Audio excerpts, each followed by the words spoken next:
very long autumn and winter period as the career ladder has dissipated into the wilderness, but Open Series and Formula Challenge returned for the first time yesterday, and right now we are back with the Super Cup. It's a new era, it's R Factor 2. We've got a new car in the Formula Renault 3.5, and we are very excited to see whether the wonderful battles that we've seen over the last couple of seasons will translate into the next generation of simulating platform. This is Supercup 2016 and my name is James Kirk. On cameras with us this season we have the wonderful Ben Willis, and alongside me once again I'm very pleased to introduce Mr. Sam Jones. And Sam, we've seen two incredible fields of Supercup in 2014, in 2015. But unbelievably, it looks like the class of 2016 is ready to take it up yet another notch. The times are so close this year. Yeah, hello guys, good evening, and great to see everyone once again. It is a new season, it's on a new mod, we've got new cars, we've got new teams, new drivers, unfortunately the same commentators, but what can you do about that?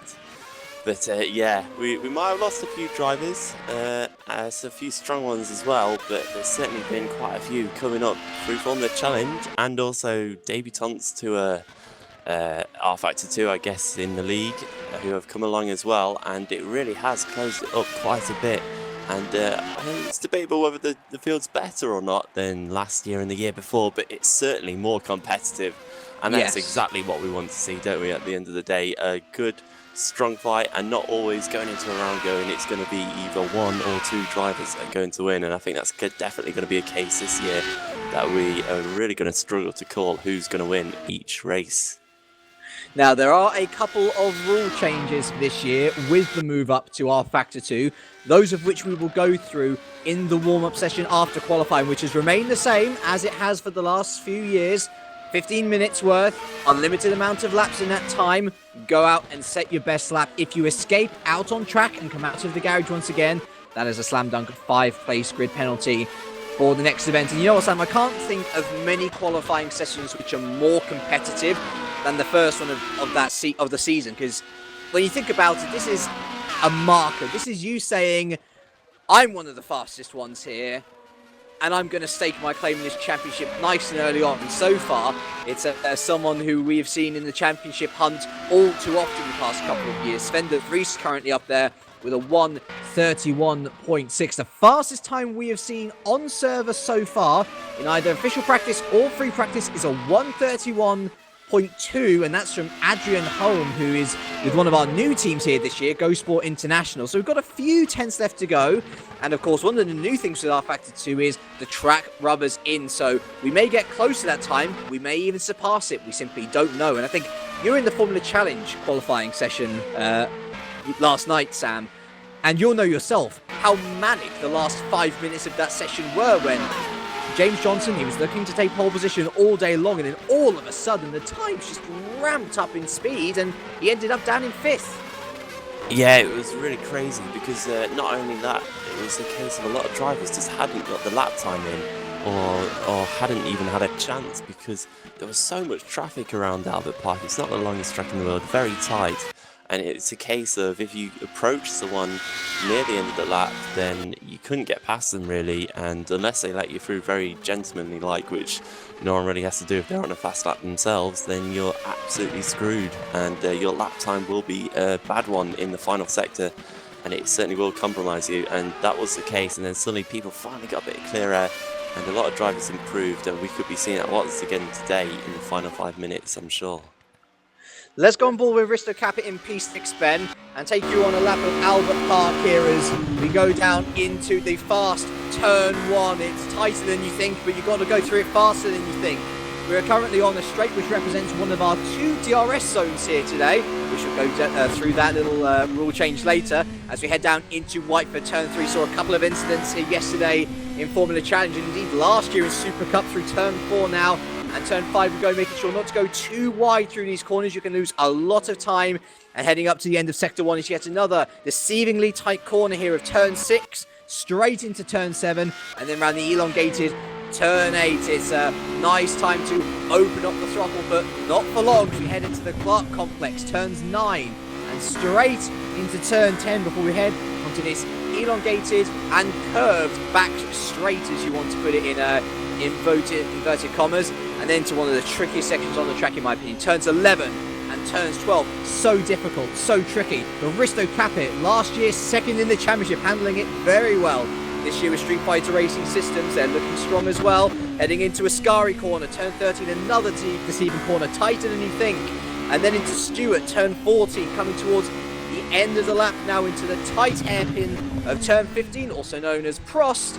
And then into one of the most difficult corners again on the track here, turn 16. You want to open up the throttle early, but you've got to open it up later. Onto the home straight now. Risto Capit currently in P6 on a 132.2, jumps up to 4th on a 131.899. We'll call it a 0.9 to round it up. Yeah, it's good lap time by Capit. I definitely think he's going to be one of the guys to challenge for pole here today. And he's done 5 laps so far out on the track, and he's going to keep on going again, it looks like. But can you believe it that Sven de Vries is at the top at the moment? He's still there. Yeah, he's not. In the past, he's not said that he's the biggest fan of R Factor 2 in terms of the game, especially over R Factor 1. But well, I mean, his World GT and Atlantic Series campaigns last year will put strong evidence behind that as well. So many retirements. Yeah, absolutely. As Brugman Lars, that is, goes second with a 131.743, so that's still about a tenth and a half shy of Sven de Vries, but the times are closing up again. Yeah, indeed. So your top 10 so far consists of De Vries in that first position, followed by Brugman of the Lars variety. Then you got the two Street Fighters of Francis and Capit, followed by Brugman of the Niels variety in P5. Then it's Asbury in 6 and Home in 7, so a Go Sport 6-7 on their debut. Scott Beresford for Enterprise GP in 8th. Craig Baxter, a debutant, in 9th for Satellite. And Edgar Ruiz, another debutant, in P10 for TG Racing, who are the new inhabitants of the Centurion Racing Team outfit. So unlike Formula Challenge actually last night, where we had every single driver in the top 10 being from a different outfit, we've actually got a lot of teams with both their drivers in the top 10. Satellite there, Team Proline, Street Fighter and Go Sport. Every one of their drivers is occupying the top 10 currently, with the 2 exceptions being Beresford and Ruiz. As I noticed that Craig Baxter actually, as we were talking about him, jumped up to P6 ahead of Asbury and Home. Yeah, it certainly looks like drivers may be benefiting from shared setups between the two of them. I really don't know how setups are going to play a factor in Supercup this year. It's too early to say whether it's a very sensitive series in terms of your setup, as I think Andrew Waring goes 5th with a 131.9, so he gets himself into the top 5, and after a bit of a disaster yesterday in Formula Challenge, he'll be wanting to do much better here in Supercup. Here he knocks his teammate out of the top 10 there, Edgar Ruiz. Looking down, there is someone down in 15th who I can't believe is struggling. Eric Strana down in P15, our Formula Challenger champion from last year. He's currently being out-qualified by his teammate Tobias Olsen, so very interesting involved. Jason Muscat down in P18 as well as Scott Beresford there, goes up into P9. Well, it was briefly P9. He's splitting the Go Sport boys with Boya Milan, who's I think was an excellent signing of the season. He's signed to ST Racing, who were plumb bottom of last year. He's up there in P7, so a great turn for STs. Oh, Sven de Vries, a massive crash out of turn 12 there, I see. In P1, he was on a flyer. I think he'll have enough time to get back to the pits as well, but that was a massive crash out of turn 12 there. But for the moment, at least, he still holds on to that pole position, albeit by 0.06 of a second now. Lars Brugman is closing. Yeah, he's really struggling back now. Luckily, he hasn't lost his rear wing or anything. He's getting out of everyone's way as well.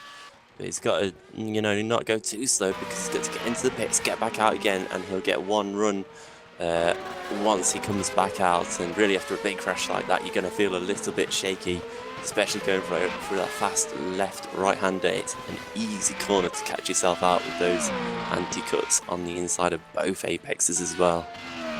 Danny Asbury has improved his position from P9 to P7 now, as we have 3 minutes left of this qualifying session left. A lot of people coming into the pits now. A lot of people coming out as well for their final runs, no doubt.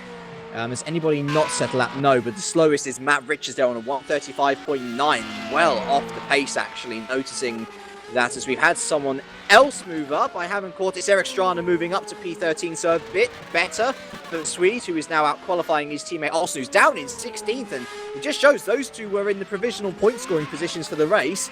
Now only one of them is, and one of them is in P16, so it's all still sloshing around. You don't know where everyone's going to end up, because this track is just going to keep on getting more rubbered in, and it really pays dividends to be one of the last people out on track crossing the line before the checkered flag flies this time around in our Factor 2. It really does make a noticeable difference. Yeah, yesterday coming out into qualifying at the start, it was alright in terms of braking and accelerating, but just getting through the corner, the car just had bags of understeer and it was just sliding its way through. And then right at the end, it just really kind of just felt the car, just grip the surface and just gained that confidence to just push the car. And suddenly you were doing lap times that are far better than what you could do before, and that's going to be the same case today. And I think everyone's really looking at the whole field. Apart from Mark Wicks out on track, 27 cars on track. This is going to get busy. There is a later improver there, and it was one of the guys who stole it. It was actually the guy who stole a shot pole position yesterday. Jeffrey Fournier currently filling in for a Wright Tunicus at the start of the season here for Enterprise. He's up into P13 and actually out qualifying last year's Formula Challenge winner Eric Strana now. It is a really mixed up field, and I noticed that Niels Brugman actually has decided to call it a day, so he is into the pits now. I think Scott Beresford is done as well, as is Dennis Jordan, I noticed. Or actually, no, Dennis is out on track. Sorry, I apologise. Yeah, Scott Beresford and Niels Brugman are done for this session. I noticed Sven de Vries is crossing the line now. Who are the guys who are a minute back, perhaps? I think maybe Danny Asbury might be one of the closest. I think Danny Asbury might be the last one on track. I'll go back to him just to be sure. You won't be able to miss an O Sport car, by the way. It's got a really interesting dazzle paint colour scheme, which, well, if you catch it, you will you'll either want to forget it or you just won't forget it. There's no choice in the matter. 30 seconds left in this qualifying session to go. It's De Vries from Brugman from Francic. Three names I think we were expecting to be up there. I noticed Francic is just winding up to start his first lap. Risto Capit. Asbury Asbury has crashed apparently, so he will not be starting a qualifying lap. Capit has called it a day. Waring has called it a day. And as things are going, it's looking rosier and rosier for our American friends here. It certainly does. Sven de Vries is still out on track, Brugman as well, and Francic. So it's really going to be between those three for pole position now, because then after that, it's all the way back to Borja Milan in 8th, who's also out on track, driving around. And oh, look at that, there's a rear wing on the second to last corner that's going to potentially catch drivers out if they spot it. Brugman's actually coming onto the home straight here, I noticed. Sorry to cut over you, but yeah, Brugman is just finishing up his lap now. Can the Dutchman improve? Yes, he can! He's just deplaced De Vries by 1/10 of a second, and De Vries is just coming round the final corner now. Has the American found something to respond this late on? No, he hasn't! And I guess it is all down now to David Francic. Can the Croatian prove to be another upset, the second upset in a consecutive evening here? I mean, so far though, fair play to Lars Brugman. He has stolen it at the death so far.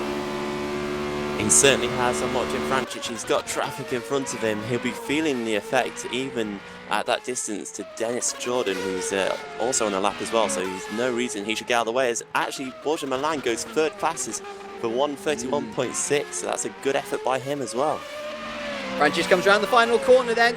Can he wedge his way back up into the top three? I think actually that's a very good effort from Milan. Just realised how fast he is. And it is a fantastic effort from David Francic. He takes his first ever pole position in Supercup by 0.08 of a second. He didn't care about the traffic. He just put his foot down, kept his eyes on the road, and he makes it a front row alongside Lars Brugman, who actually has had a pole position in no, I lie, he's had a race win in Supercup before. He's never had a pole position. So two people who've never been on pole position in Supercup lining out the front row. Sven de Vries, an experienced championship contender, takes up P3, and Borja Milan, we've seen how good he was in our Factor 2 last year in both World GT and Atlantic Series. He's just put ST Racing, who were plumb last year in the team standings, on the second row of the grid then. What a great qualifying session. Absolutely, wow. I thought De Vries had it there with about 1.5 minutes to go. I didn't think anyone was going to improve on his time, and well, I was completely wrong because two guys did, and it was a great effort by both of them. Also, just looking down the field, I mean, Milan out of nowhere for ST Racing, they're going to be so pleased with that in 4th place. Waring for TG as well, and effectively a new team getting quite high up the grid. I was surprised Risto Capit wasn't a little bit higher than 5th because I feel like he's really one to watch this season. And Craig Baxter, of course, making his debut as well, just to quickly come in 9th place. That's a solid effort by him for Satellite. On debut as well, I mean, that's a great effort. I'm actually surprised about Adrian Holmes' position. He was the man who had the fastest time in free practice, and he was a full second off that time in the qualifying session. I don't know, what's that all about? Pressure, or maybe just he didn't feel the track conditions quite suited him? It's hard to say. I can't imagine that he would accidentally, by fluke, find that time in practice. Certainly not. What about Ice Cold as well? Ice Cold are 14th and 18th, with Eric Strana being their top driver. That is a massive... Jason Muscat in 15th. Let's see. Maurice Bracan, super good in Atlantic Series, 22nd. Lewis McGlade, also very strong in our Factor 2, down in 23rd. I mean, Matt Richards as well. He's got a podium in World GT, down in 27th. There are some, in previous years anyway, very out of position cars in this field.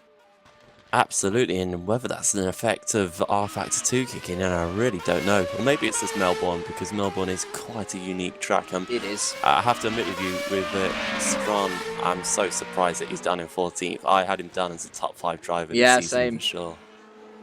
Well, we will see whether he comes back in the racing, because I believe that is his forte. But anyway, we must move on to the format and the rules changes from last year, because there are a couple to go through as opposed to last year. So, the format remains the same. One feature race, today it's 33 laps. One sprint race, 19 laps is the length of that one.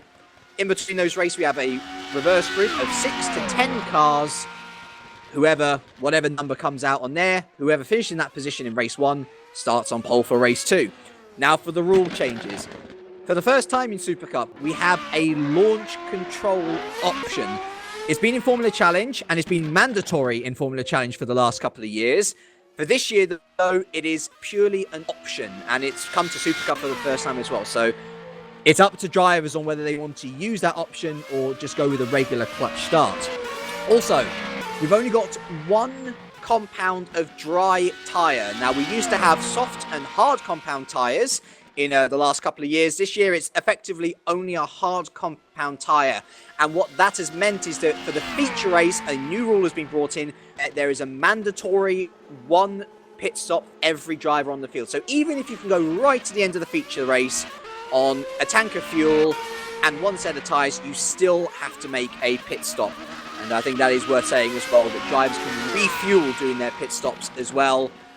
Last year it was taken out of the equation. And finally, one major change is the addition of DRS to our cars. And there was a lot of talk about dirty air yesterday in Formula Challenge and how it was impossible to overtake. Well, we're hoping things will be a bit better here because we have that DRS option. Apparently it's not too powerful, and so you still have to be pretty close to be able to make it work. But it's an option nonetheless, and it should hopefully keep the amount of overtakes to actually being driver made rather than mistake forged.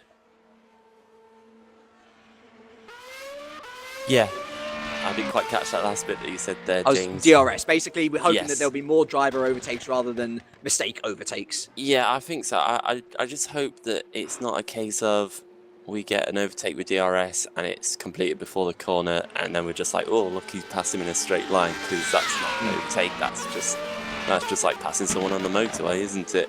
So I think around here we might not see the full effect of it, of course, because 2 very relatively short straights compared to the rest of the calendar, and yeah, it can be very difficult to overtake on this track anyway. I think mistakes are going to be more kind of the thing to see here. I think what's really going to intrigue me though is what's the dirty air going to be like with these cars. Yes, I was talking about that in regards to the DRS and how Formula Challenge, there was a lot of complaints about it last night. Yeah, there certainly was. Everyone, I think, had their opinion on it, some different from others, but it was certainly, I think, the main talking point of the first round yesterday more than anything else, and I just hope it's not the case for Super Cup here today. But then again, I think the general consensus overall is that perhaps people who are asking for it to be completely removed, I mean, R-Factor 2 is the most realistic simulator out there.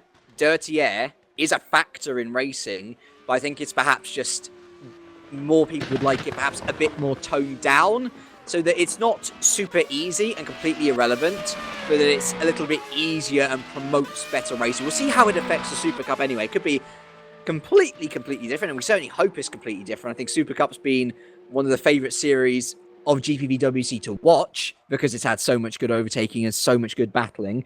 And if you guys are interested on where our DRS zones are, they're on the home straight with the activation or the detection zone, between turns 14 and 15. So that's the third to last and second to last turn. And then the second DRS straight is between turns 2 and 3 with the detection zone at the end of the home straight. So then, warm-up is over. We are ready to get a new season of Super Cup underway. Sam, do you have any inclination of who might win this race? Nope, I don't have any inclination at all. It's going to be so hard to call. I mean, last year, what did we hit? We had Menno Clant win the first race last year. We did, yes. In rainy conditions, though, I might remind you. Yes, very, very interesting conditions, and Menno just got it right by pitting at just the right time when the track was drying up. And wetting out as well. Actually, yeah, it was at the start when it started getting wet, wasn't it? Yes, that's right. But today, I'm tempted just because he's had a lot of experience in this league and he knows how to win a race. I'm going to go for Sven de Vries to take round one. Yes. I am actually going to go for Lars Brugman. He is purely because he won the Atlantic Series Championship in what turned out to be the only Atlantic Series Championship officially anyway as well. He's got that experience in R-Factor 2. He knows how to win a race, and in Super Cup as well, because he won on his it wasn't his debut in Super Cup overall, but he was reserve driver at Storm Racing, if you remember, and he won out in Singapore. So he knows how to win these sorts of races as well. And so Lars Brugman's going to be my pick personally. And of course, actually, we'd like to hear your predictions and your thoughts of the racing ahead. As the R-Factor man says his famous words. So, if you want to get involved, then I'm sure you'll be watching on YouTube. You can comment, talk to each other in the YouTube chat box. Or if you want to get a little bit more personal and intimate, you can perhaps tweet me at KirkyLife and hashtag GPVWC Supercup. And I might get to them at some point during the broadcast. We shall certainly wait and see. So anyway, 33 laps ahead of us then. And leading us off on the formation lap is David Francic, the Croatian, on his first ever pole position in Super Cup. He is with Street Fighter Racing Systems this time around, moving from Wouters Automotive, who moved up to Super League over the cross season. Then we've got Lars Brugman, who was a strong Formula Challenge contender last year. He is second with Team Proline, who, as it happens, are the team he won the Atlantic Series with last year. Then we've got experienced title contender Sven de Vries back for his second or third year. I think it's his third year this time around with Satellite Racing. And then fourth is Boya Milan. I believe that's the highest qualifying an ST Racing car has had in a long while in GPVWC overall, actually. Risto Capit then is P5 for Street Fighter. He's moved along from the now defunct Walk Racing outfit. Andrew Waring, another strong FC guy, is P6. He's with TG Racing, who inherited the Centurion Racing team name, so he's with his team effectively. Niels Brugman, brother Lars, also his teammate this year, is P7 with Proline, with Danny Asbury for Ghostport International, replacing Simcraft Racing, is P8. Craig Baxter, debutant and teammate to Sven de Vries, is P9. And then rounding out the top 10 is Scott Beresford, or Simtech Enterprise GP. It's his first return to Super Cup in a while. Adrian Home, teammate to Danny Asbury. Sorry about the livery issue, by the way. He is P11 with Dino Paolini. Another debutant alongside Home, actually. P12 for Mazuric Racing. Jeffrey Fournier filling in for Reich Tulicus at Simtech Enterprise GP is P13. with a surprise 14th position for Eric Strada, the Formula Challenge winner from last year, all the way down there in the midfield. Jason Muscat, another experienced Super Cup runner for Multiforce GP down in P15, with debutant Edgar Ruiz for TG Racing P16. Benno Clont continuing his poor qualifying run from last year, P17 for Multiforce, his new team now moving from Satellite. Tobias Olsen also moving up from FC, his P18 for Ice Cold Racing, with Arginus Riera for Racing Team Schroten moving up from FC last year, P19. And Marcel Router for Evolution Motorsports, who have inherited the Smile Power slot of P20. He's ahead of his teammate Dennis Jordan, who were teammates last year. Luis Brackens, P22 for Fox Racing. Welcome back to race with Lewis McGlade, the top Karyala car in P23. That's ball for them. Timo Toika is in the Super Cup this year with Racing Team P24 with Nieminen, P25 for Karyala. Mark Fuller's 26, so not qualifying last. He's ahead of Matt Richards for Fox. And Mark Wicks, welcome back to the Super Cup, Mark. He's P28 for Mazurek. That was a bit of a stretch. Just got there. Just about got there. Lines up. So then, we are ready for a new season, a new start. Will it be just as good as the last 2 years, though? We look ahead to the lights now. I'm thinking someone is out of their grid box.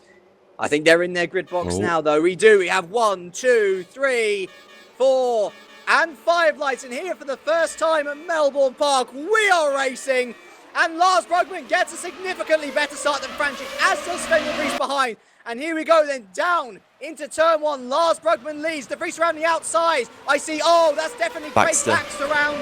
That is Baxter around in the midfield, unfortunately. Massive crash. Of course there would be. Exactly the same as Formula Challenge. People simply don't know how to race into the first corner and half back to 2. They need to learn. It is stupid. Anyway, back up with the front. I'm going to be completely honest with you on that one. It is pointless. Lars Brugman leads from Sven de Vries. Franchis has gone well in third. Oh, right, he's not gone well down in third. Cappy up to fourth. Brugman up to fifth. Fournier, I noticed, and Strana from the midfield have highly benefited, though. They are 9th and 10th. Milan had a terrible start. He's down to 8th with home. All the way up to 7th. And Matt Richards, who was right at the back, he's in P13, is heading back up to the front then.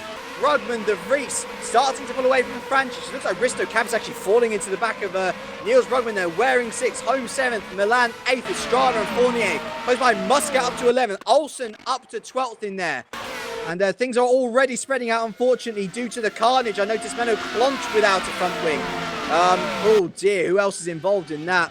Quite a few people without a front wing. I'm sure that if you escape with a front wing, then you're going to be able to continue on, thankfully.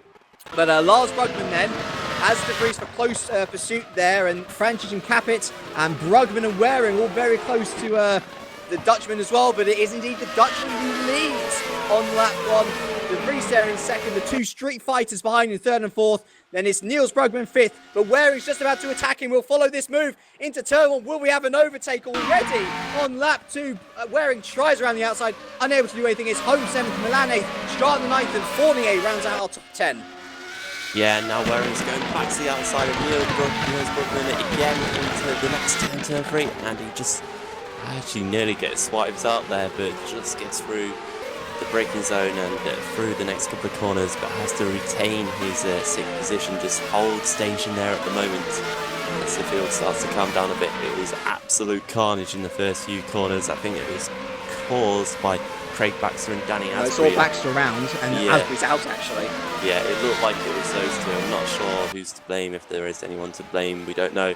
It caused a lot of carnage. There was more later on with I think it was Riera upside down. Wicks was in the wall. There was quite a few little collisions in the resulting few corners as people tried to make up a few positions. But now at least it's cool and calm, and I think we'll get some proper racing in now.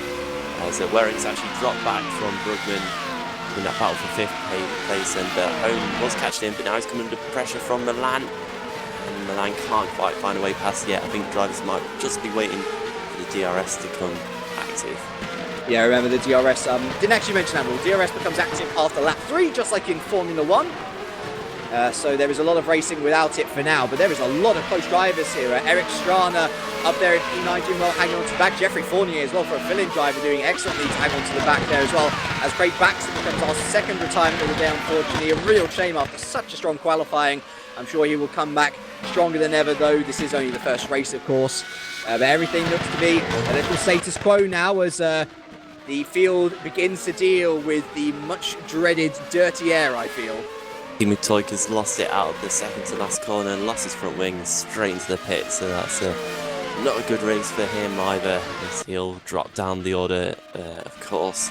But yeah, everyone's just keeping everyone else honest. We have an overtake down in P17. Scott Beresford's just overtaken Dennis Jordan into white, but it looks like Beresford, he was involved in the accident, but he's been able to catch him. And Fournier, 2 Enterprise moves in a couple of corners there. Fournier is just past Eric Strana as well, so the Enterprise boys moving up. But the good news, Sam, I think most importantly, is there is legitimate overtakes. Yeah, there is. We haven't had to use the RS today. There's a tyre on the track. I noticed coming out the fast left right-hander. I don't know if the drivers can see that as well. As I think Holmes gone wide and he hit the tyre on my screen. He's got away with it though, and he might lose a position though to Milan in the next corner. Just holds on to it actually. It's a very difficult right-hander there. It's quite a quick one. You can take it in a high gear than you think, and Milan's run wide and actually lost a bit of ground there. That's the thing about this year as well. If you fall off the racing line, you're going to lose a lot of time. Milan's gone wide, and Fournier almost had it for breakfast there. Going on to the back straight now. We are on lap 3, so DRS should be live. And actually, you can see there the DRS opening, I think, on the car of Milan there. Fournier, though, looking down the inside turn, he decides to have another stab another day, though. But Milan almost losing out to Pied there. Fournier moving himself up the order quite nicely, actually, as our Race 1 Formula Challenge winner from last night. Yeah, I don't know if the DRS actually opens on these cars, like, visibly. I can't tell. I haven't actually seen it yet.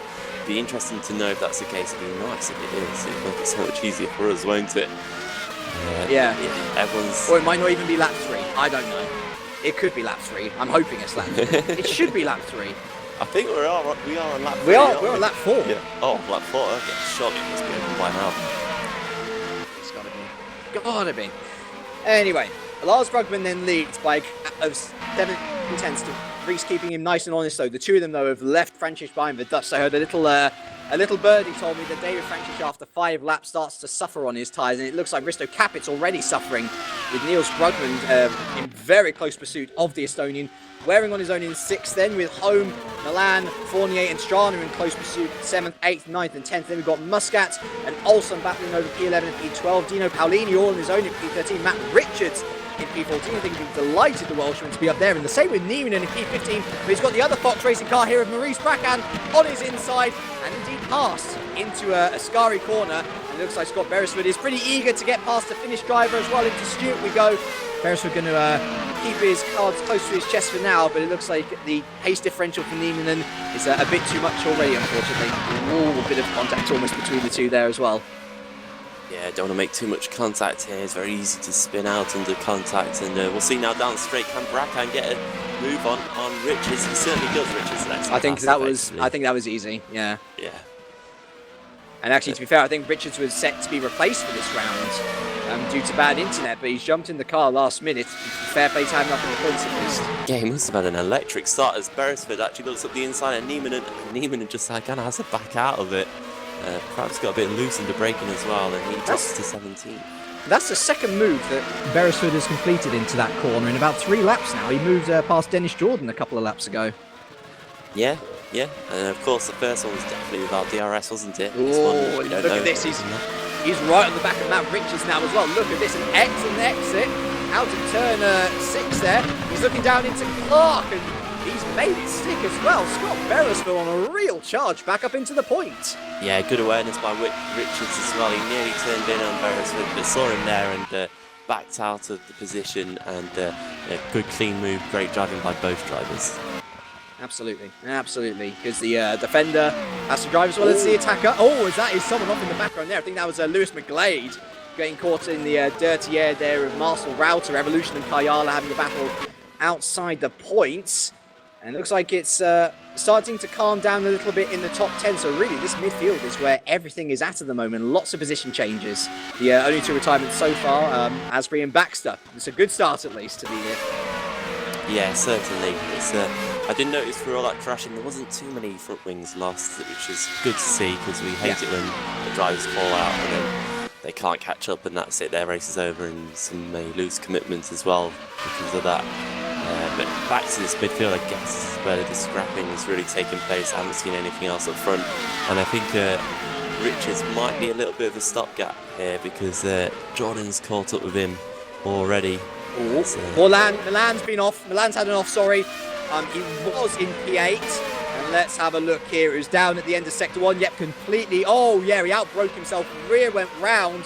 Thankfully, the grass actually caught his car, and so he comes back on in P10. But Fournier and Strana gain the position.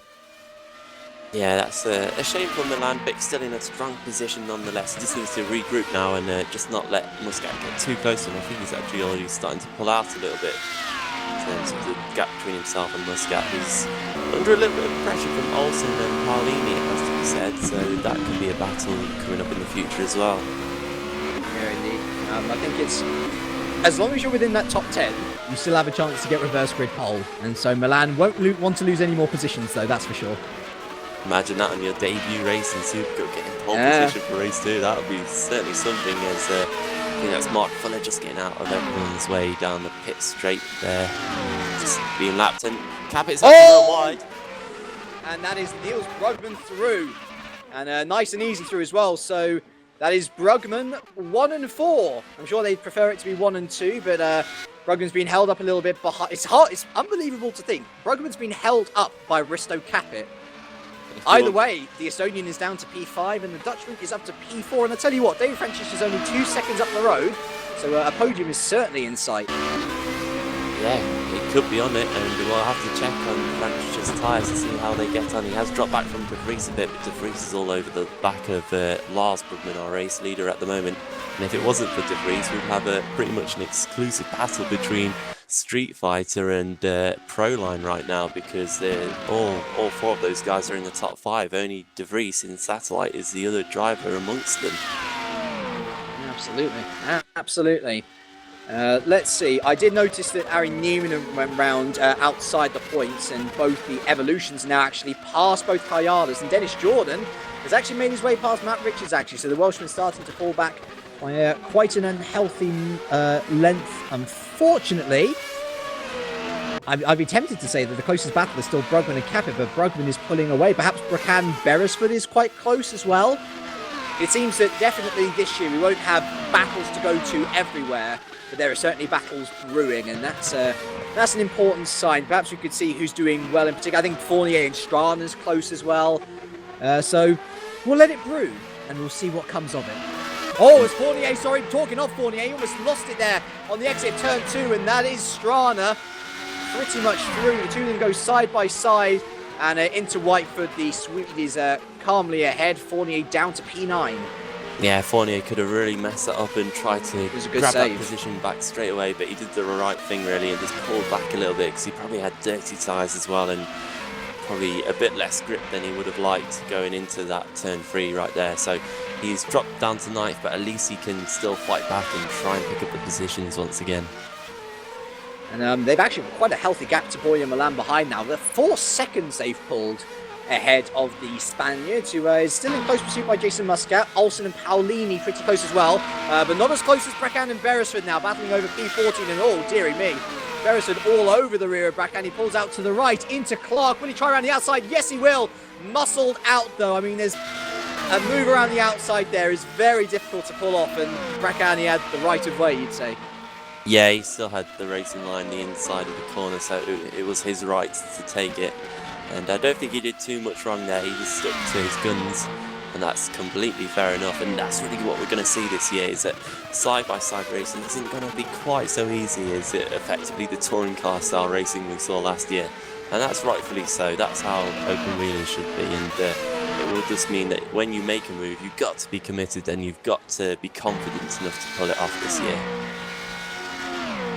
I think there is a very close battle here down in P17 now. That is definitely one where I see an overtake happening. Matt Richards ever falling down the field. He's now under a lot of pressure from Lewis McLean. Oh, a bit of a twitch on exit there of the final corner from Matt Richards. Who is that? That's Marcel Rauter as well for Evolution Motorsports in close pursuit as well. DRS would be open at this point. Lewis McLean unable to catch up, though it's a very close battle between these three. And it's certainly worth battling no matter where you are on the field, as Matt Richards has lagged out massively. No, he's back now. That was a bit of a worrying moment for McGlade. And no, actually, Matt gone. Richards is fully out. So a free position there for McGlade and Router, who still are battling, actually. That is, yeah, that's a shame for Richards, though. Like you were saying earlier, he might have not been here because of his internet, and unfortunately, he no longer is with us in terms of this race. And he was doing not a bad job considering his starting position, but he's gone, and McGlade's actually looking good after being caught up in that carnage at the start. As I'd seen Riera getting passed by Beresford, of course. He's a lap down and just getting through, catching up with a few of these guys have been caught up at the start of the race, and it's certainly not going to make it easy to travel and try and drive behind a slower car. I will say this much, actually. Shout out to Chris Williamson, who's put in those wonderful light flag boards on the track. I know it was mentioned in the Formula Challenge broadcast. Worth mentioning again, absolutely. They are so clear. If you miss them, you're blind. It's as simple as that.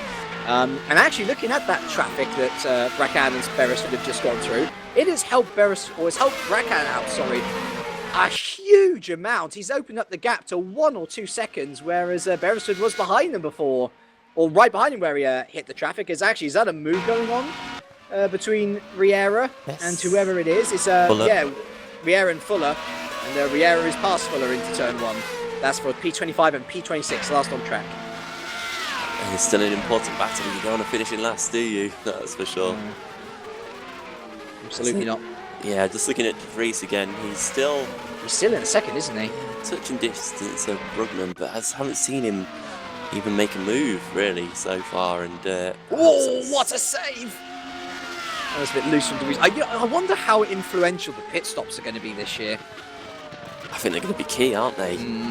It could be the make or break of your race, because we have seen overtaking, but it certainly looks like to me that it's not easy to get past someone, and I think you have to really be right on their tail and be able to make a move in the braking area, otherwise don't have a chance at all. And I think that's the case with De Vries right now. Him and Brugman are too closely matched on track, and you just can't find that little bit of an edge to be able to at least get alongside him.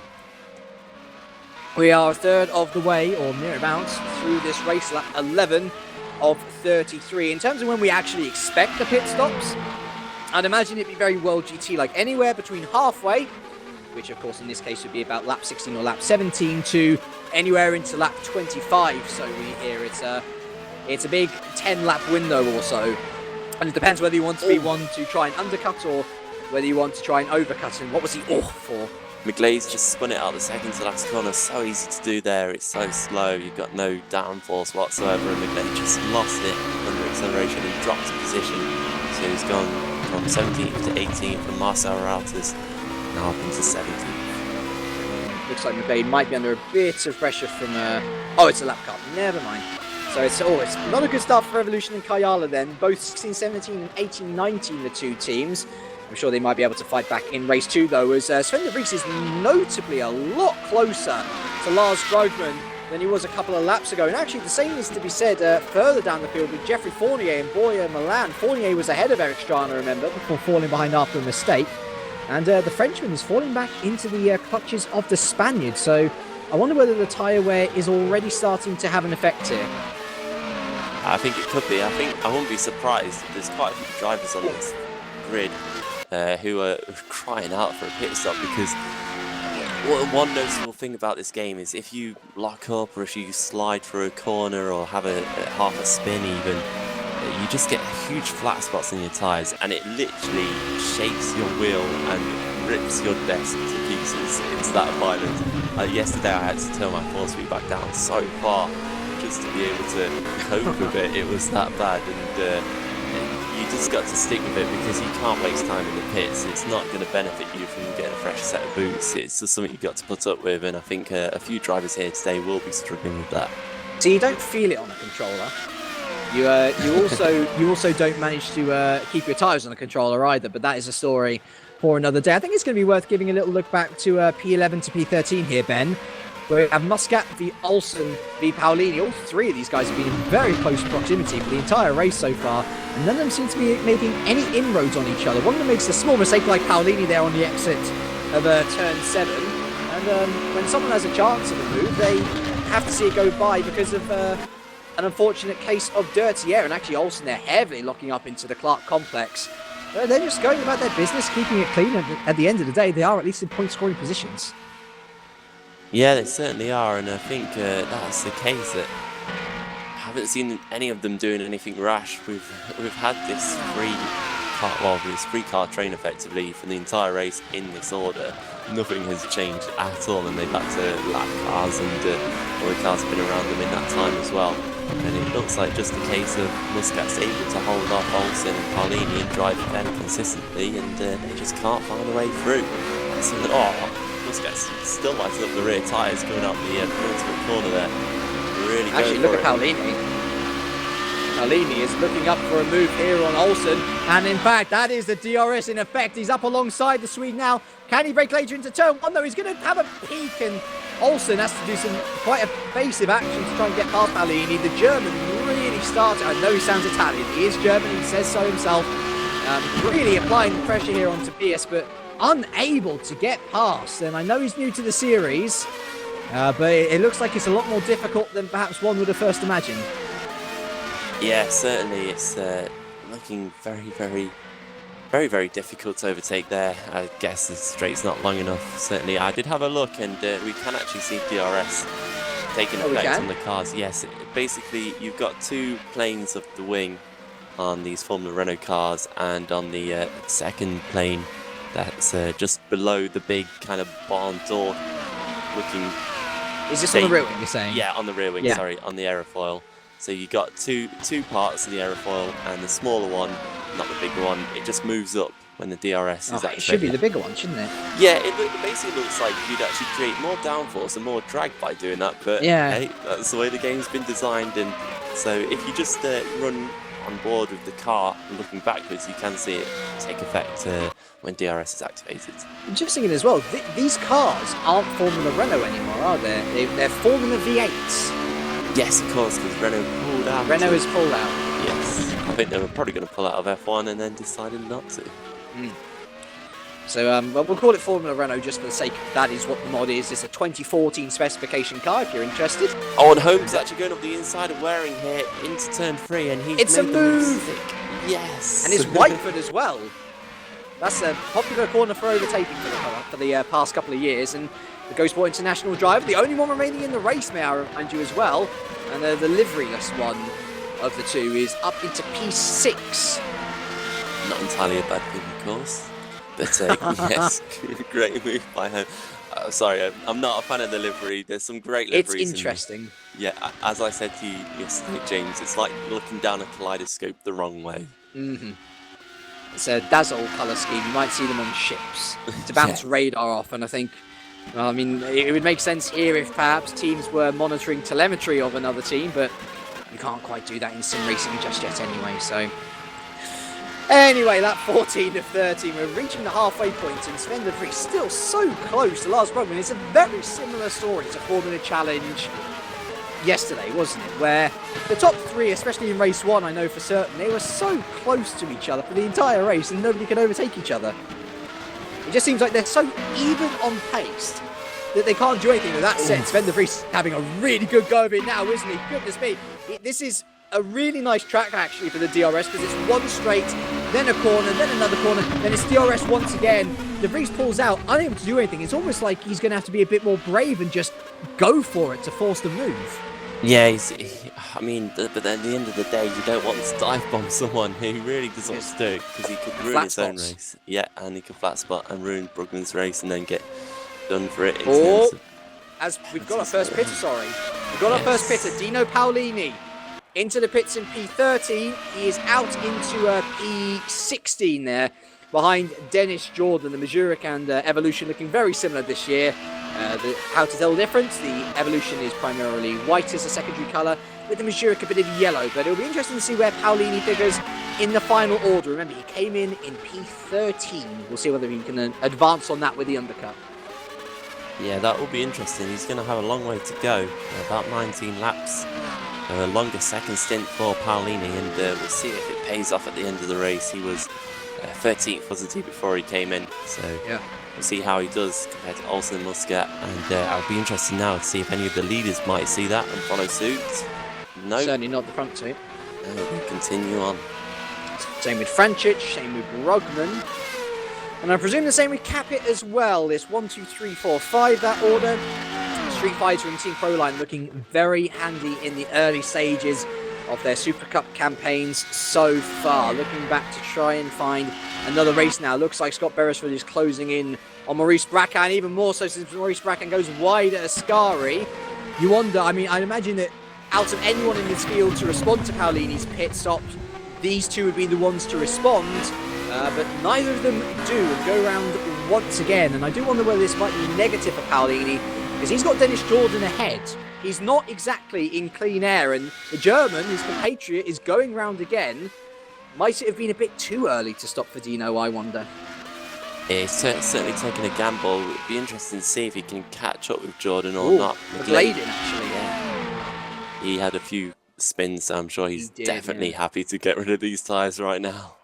We'll see if he can really kind of improve, because he'll feel it. He'll feel it in his wheel, and he'll feel that he's suddenly got such a nice smooth drive, and it will just give him that extra bit of confidence. And he'll probably find a few attempts just from that alone. Bang on halfway as well, actually, thinking about it. Yeah, so it's not a bad call, actually, by Lewis there to pit. Brugman has extended his gap to De Vries to a second and a little bit.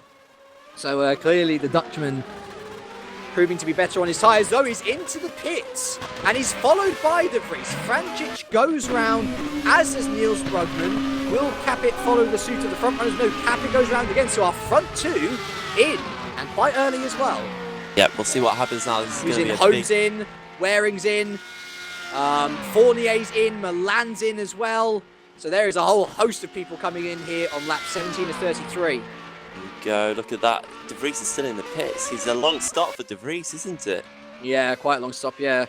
Brugman back out into P5. Will De Vries be out in P6? No, he will. Oh, actually, these are back markers.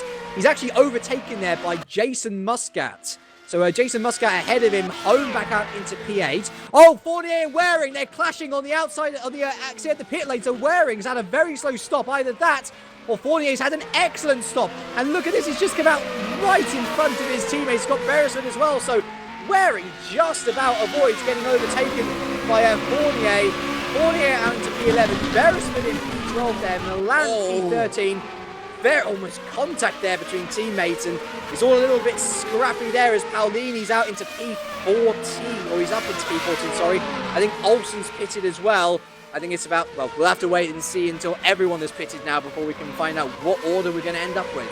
Yeah, Olsen actually spun or something in a lap or two ago and lost about 8 seconds to Muscat. Also, it was a spin, not a pitting. Yeah, it was a spin, and he pitted afterwards as well, so he's lost a lot of time there, of course, so he won't be featuring with Muscat when Muscat comes out of the pits. I'm just watching this Waring-Fournier battle. Waring was absolutely sideways going through turn 3 out of the pits, as Niels Brugman is now into the pits from second position. So that's another one of our leaders in now. Francic, Capit and Strana all go on. Fascinating strategy from these three. What about Jason Muscat? He goes on as well. And then next would be Maurice Bracan, who's just coming around the final couple of corners. Niels Brugman, by the way, back out into P5. And look how close he is to Lars.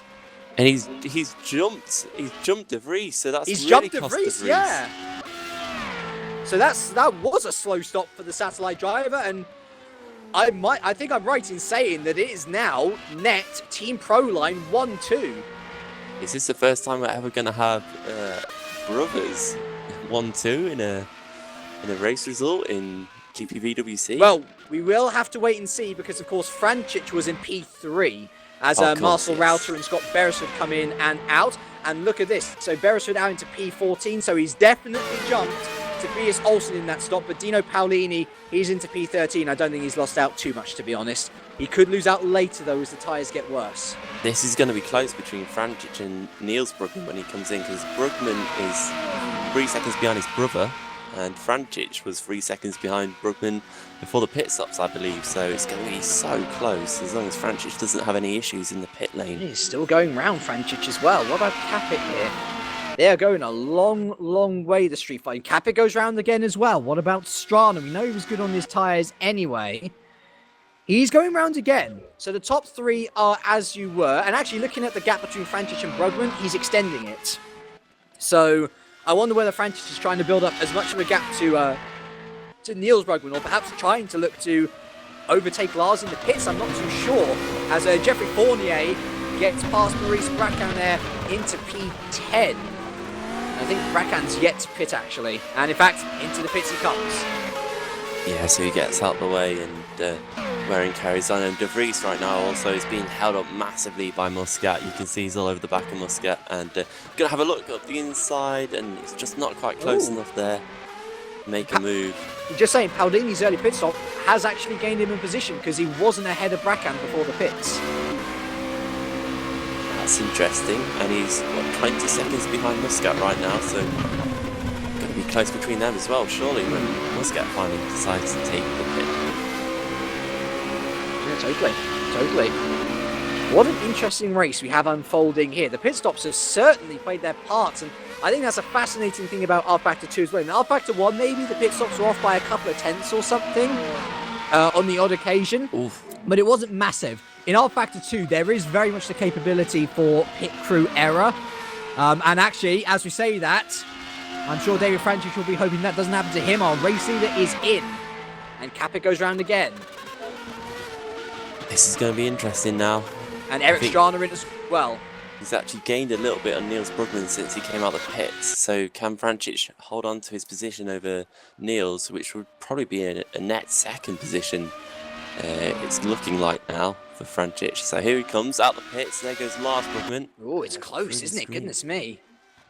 He's much closer to Lars than he was on exit, but he's ahead of Niels. That's the important thing. Yep. Frantic will probably lose about a second in the next lap or so when he just gets the tyres up to temperature.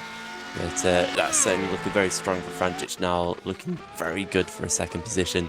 And Eric Strana back out into P8. So Andrew Waring there, one of the big losers again, back into P9. Although, look at this! Maybe not so much. Andrew Waring on the inside of Strana. He's actually passed him on the straight. And that is, well, it wasn't as bad as expected as Fournier! Goes careering into the back of Strana. How the two didn't fall out, I do not know. Very close between those two. I'm sure I saw a switch of position further up as well. It was De Vries getting past Muscat, yeah. Yeah, good little battle. Muscat yet to pit, I think, as well. Am I correct in saying? Yeah, that is absolutely correct, yes. De Vries had a good run on Muscat, went to the outside into turn 3. He went side by side for 3, 4 and 5 as well before De Vries finally got the position. So good little side-by-side battle between the two. Right, Capit rounds Prost. And he is still going round Bristol Capit. Impressive first stint here from the Estonian. It's only him and Jason Muscat in the top 10 who have yet to pit, though. At this rate, Bristol Capit's still going to be coming out behind Sven de Vries in 6th position. So he would have actually lost positions at this point. I think he'll stay net 5th, won't he? He was 5th before the pit stops. I think he's going to lose a position, to be very honest. Same with Muscat. I think Muscat's going to lose positions at this rate as well. Because if you look at 20 seconds back, that's what, P12? So I think Paolini might be up into 11th. Well, it's all speculation at this point. As let's try and find another close battle now. I think, well, certainly P8 is very hot, isn't it? Waring, Strana and Fournier all in the space of a second of each other. And all in DRS zones as well. Waring the only one not to be having DRS on his side. Yeah, certainly. Waring's made the most of it out the pits in the first couple of laps and gained these positions by some good driving, I guess you could call it. But now he's got the battle on because he's going to have to defend. I think Strana's definitely improved as the race has gone on. It's still not the Strana that we thought we were going to see in this first round. To be fair to him, he has come up from Formula Challenge, and this is a different game, but still, what we saw in the Masters was quite spectacular, wasn't it? He won every race except one, and that was a race where he got taken out. Potentially could have had a full sweep. He could have had a full sweep. One of only 2 drivers to get a full sweep in GPVWC history. And he's looking pretty good here to get a sweep on Waring as well, staying very close to the Canadian. Absolutely. But I think whatever happens here today, we'll have to be fair to all the drivers. It's Risto Capit pits, sorry. Risto Capit is into the pits. So see where he comes out now. It should be behind De Vries in 5th position. I think he's actually ahead of De Vries. Oh, it's close, isn't it? Capit out to the pits, and De Vries is going to try and sweep out contact between the two. Capit's round! I remember it's flashbacks to Capit having a nightmare Australia last year. That wasn't a good start to Australia this year. Well, it wasn't the start, was his midway, wasn't it? But that is not good either way. He's not only lost a position, well, he hasn't lost a position to De Vries anyway, but he has lost a position to Adrian Ho. So net P7 now for Risto Capit, with Jason Muscat still yet to pit. And of course, he's probably damaged those tyres at the very start of his stint, so he's not going to have a fun final stint of this race now, having to battle away with those tyres that have been slid right across the grass and, well, across the tarmac as well, whilst they're still cold. So that will be a net 6 for Capit in the end. It's not a disaster, it's not like last year. Last year was way worse for Capit, but yeah, it's not great. That's what I was just about to come on to, that really after last year's race, we once have said that Walk Racing were going to pick up a 1-2 for their drivers in the championship and the constructors as well, after they scored no points in the first round, and well, they went and changed it after that, so we don't know what could happen in Bahrain. It could be completely different. It could indeed. When will Jason Muscat pit? That's the question. Because he is pretty much our final pitter now, this stage. I'm not even sure what he's doing out there anymore. What do you know? There we are, he's in. So this will finally reveal what sort of order we are looking at there. And Jason Muscat in. So Adrian Home actually up 5th, sorry. Risto Capit will be 6th.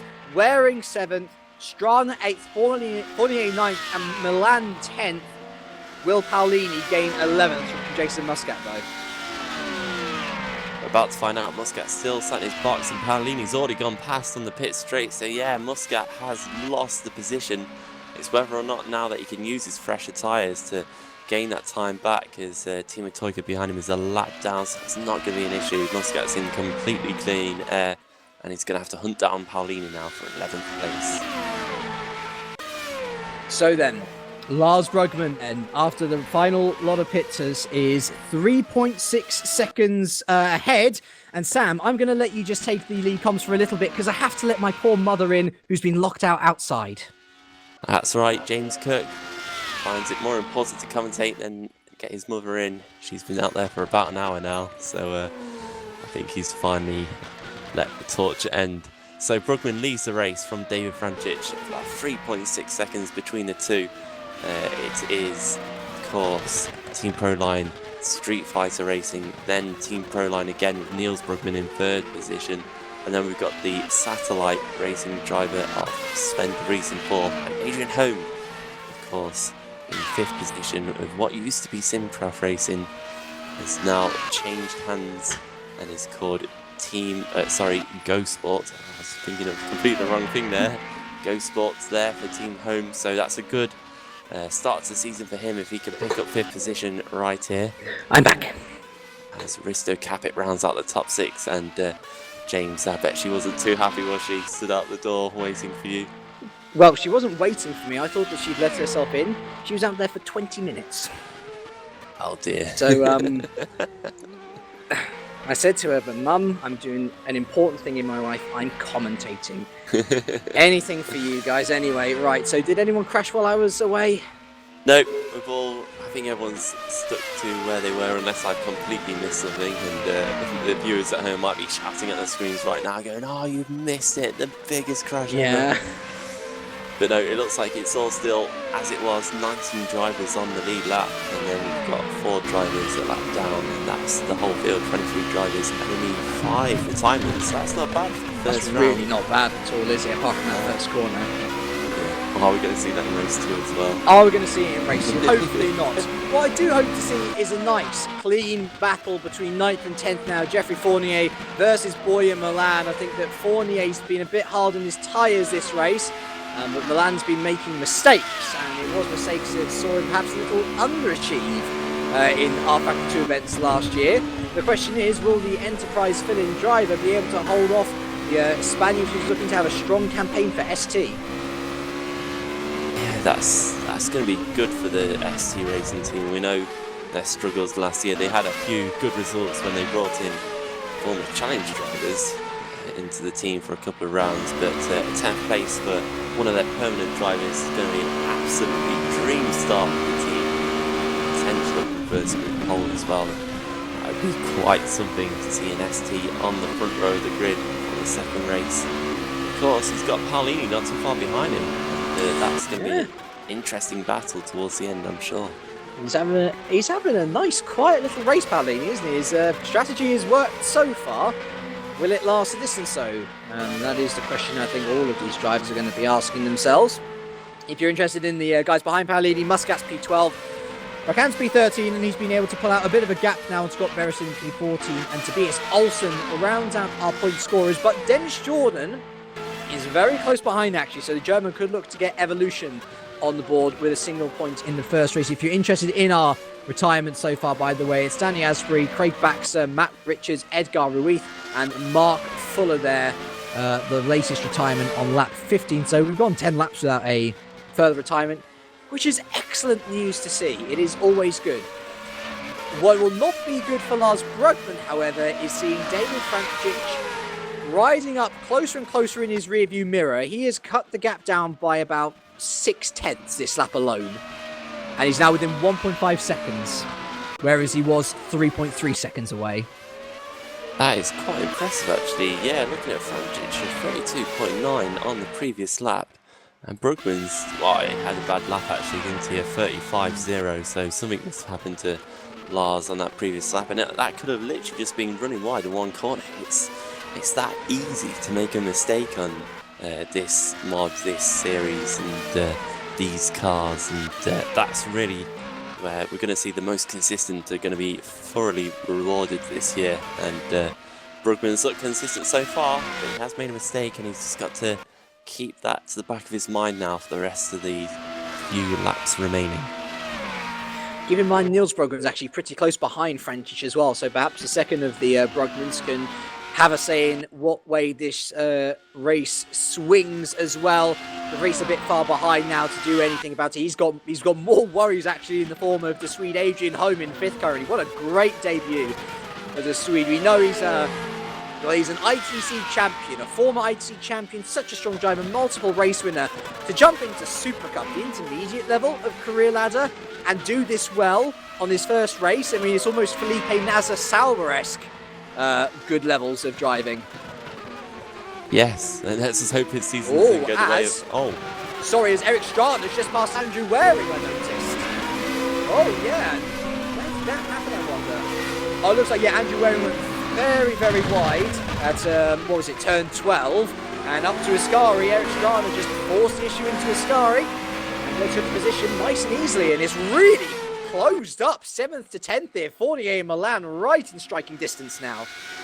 Yeah, Fournier could actually make a move here into turn 1. Will he think about it? No, he won't. He's just going to hold back and actually loses a bit of ground there, and Waring looks a bit closer to Strana now. So will Waring think about a move? It's probably too far back. He's having a look to the inside, letting him know he's there.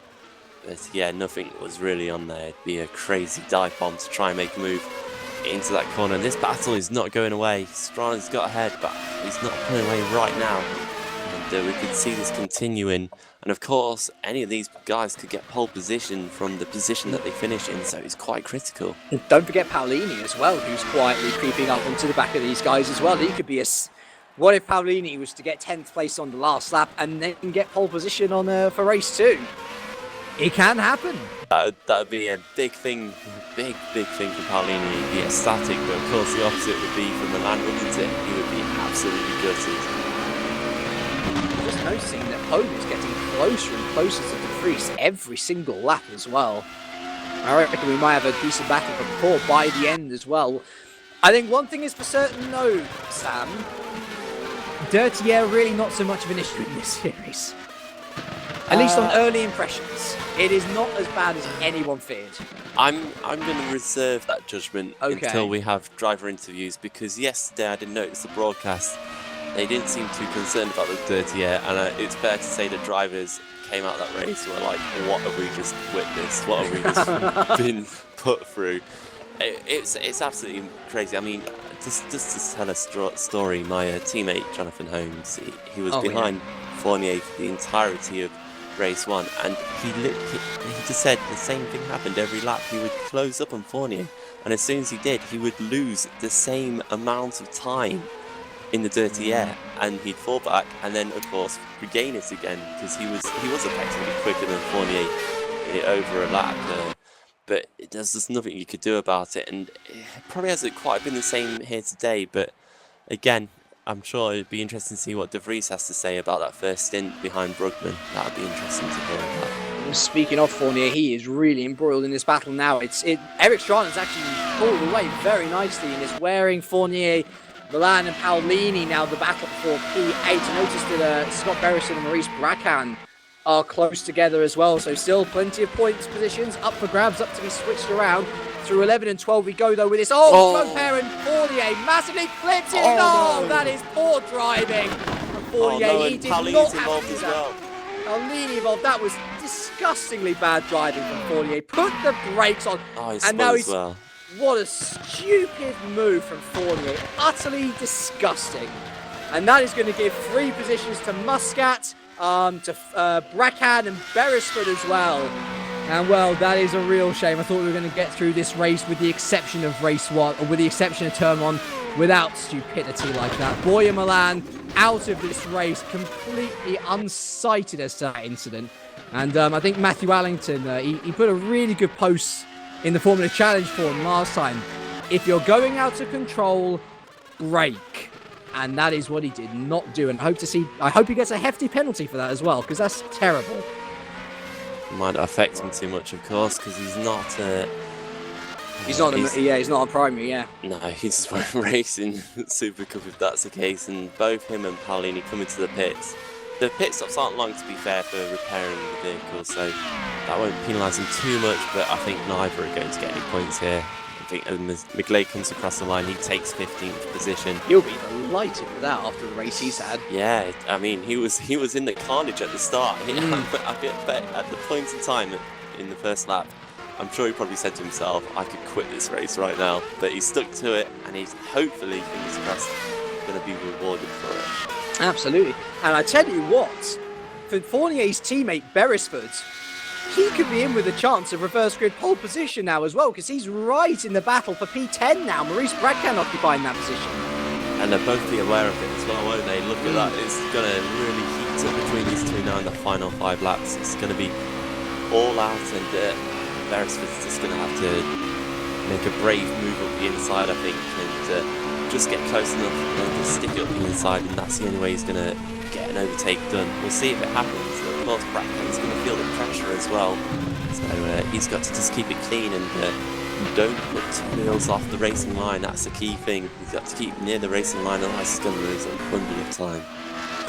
I must say, I'm not too convinced about McGlade's point, actually, because Dino Paolini had a pretty quick repair stop there, and he's out not too far behind. I think there is still a chance for him to score something today, that is for sure. And even then, he will start race 2 in P16, so he'll be in and around the points, but he certainly didn't deserve what happened to him whatsoever. Lap 30 of 33, though. Not too long to go before our final lap of the first race of the season. Brugman leads by 1.4 from Francis, so they're still close, but Francis has not been able to close up enough to make a prolonged assault on the Dutchman so far. Apart from that, I think it is pretty much Bracan versus Beresford, which is the closest. I think there's actually, Olsen and Rauter, sorry. Look at this, Marcel Rauter. Oh, he outbroke himself into turn 3 there, and Lewis McGlade might have a shot of more points. Rauter went down the inside of Olsen. Olsen just kept it clean and went on his way, said, thank you very much, I'm going to hold on to 13. And Rauter's in all sorts of trouble now with McGlade behind him. Yeah, he's just, let's have a look. He's going to be feeling that dirty tyres probably flat spotted them as well, and he's having to maybe go defensive. No, he's not going to bother, so McGlade's going to stick it up the inside. Oh, McGlade goes to the inside, hits the anti-cut, but what somehow keeps it on the corner, makes the position stick. Now he has to go on defensive. Don't go too hard through the fast chicane coming up. I think Asser's hopefully going to back out. Yeah, he does. He'll take a point for Evolution. I mean, there was a stage in this race where both Evolutions were out the points, and now they're both in them. Yeah, everyone's really benefited in the lower field from that 3-car crash, that absolutely mental crash crash. I'm so gutted that anyone else really got caught up in it. I thought Fournier could have avoided them both, but sadly not. Well, And, Fournier could have broken. I think that's the main... It was completely Fournier's fault. So if you go off track, you break. It's as simple as that. And also, to be fair as well, if you feel that you are going to come back on in a dangerous position, as Scott Beresford actually has just overtaken Breckan, and it's into turn 3 once again. He loves that corner. And that could be crucial if Beresford gets reverse grip pole. Definitely going to have to rename it Beresford Corner, aren't we? Right there. He's done it every time for every overtaking manoeuvre I've seen him do. But Breckan's still there, though. He's going to fight back because he knows that 10th position is so critical, at least potentially anyway. And Breckan, he's not giving up. Sorry, look up at the lead. It's within 0.6 of a second now. It's lap 32, the penultimate lap. Is now the time for Francho. Sorry to cut you off there, but we could have a battle for the lead here. I'll tell you what, I wouldn't say Brugman's driving him particularly bad. I think Frančić is just putting some electric lap times and deservedly caught up with Brugman here for the battle for the lead. And of course, we saw De Vries try earlier and couldn't find a way past Brugman at all. Can Frančić, though, that is going to be key, and it would be a huge victory for Street Fighter at the start of this season. They have won a race before Street Fighter. I mean, it wouldn't seem like it. They've been marooned in the lower half of the midfield in their entire Super Cup history, but they have won a race with Dawe Tapper last year in the curtailed race 1 at Austin, of course, so it might not be called a legitimate victory per se, but it's a victory nonetheless. Frančić has a real chance of taking the first legitimate victory here, therefore, and he is still catching up to Lars Brugman. He must be very scared. He's looking to get his, I think it's his second Super Cup win. I don't think he had more than one. No, he didn't. It was Super Cup race 2, sorry. He's going to want another one to add to his name, and he wants to get his campaign off to a good start as well, but it's looking less and less certain by the kilometre as we round cross for the penultimate time. Turn 16 for the penultimate time, and we're on to the final lap here at race 1 at Melbourne. Can Lars Brugman hold on? That's going to be key. I mean, look at Frančić right now. He could go to the inside, but he doesn't. Maybe he's thinking more about turn 3 as an overtaking opportunity. It's going to be his best chance, I think, on this lap. So Frančić, I think he's just about a car length too far back. He's going to have to just go for a brave one. No, he doesn't. It'd be silly to do that there. And he just holds second position at the moment. But Brugman's got to, keep it cool, because he could just make a mistake, and that's all Frančić would need. This is going to be such a nail-biting final lap. Into turn 6 we go then, and turn 7. This is probably where the dirty air will be affecting you most in Sector 2. Going around the corners, though, it seems that Frančić hasn't been affected too badly, but it's not exactly like he's as close as he was before. Into the Clark Complex and out of the Clark Complex we go. Frančić, I think, might want to hold back a little bit here, try and be careful through turns 11 and 12. It's going to have to be a stab in, perhaps one of the last hairpins, isn't it? Yeah, certainly. I think the corner coming up after the chicane is really going to be Frančić's best opportunity. Is he close enough? Again, I don't think he is quite close enough to have a go. And he just sits in Brugman's tail there. He doesn't even dart out. I suppose that's the quickest way to get around the corner, but it's not scaring him at all. He's going to have to hope for a mistake at this point. Frančić going, he's succeeding all track limits here. Into cross corner we go. Lars Brugman, he is held off the pressure though. To his aplomb. He takes his second Super Cup win of the year, and he takes his first one of the season. Lars Brugman wins at Melbourne Park. David Frančić second from pole position. Niels Brugman third to make it a Team Proline 1-3. Sven de Vries comes home a distant fourth. Very close was Adrian Holm and Risto Capit actually 5 and 6. Fair play to Holm. What a great result for him. Eric Strana, after a very disappointing qualifying, will come home to finish P7 for Ice Cold Racing. I think he's going to be very happy with that result at the end of the day. Andrew Waring will take home P8 for TG Racing.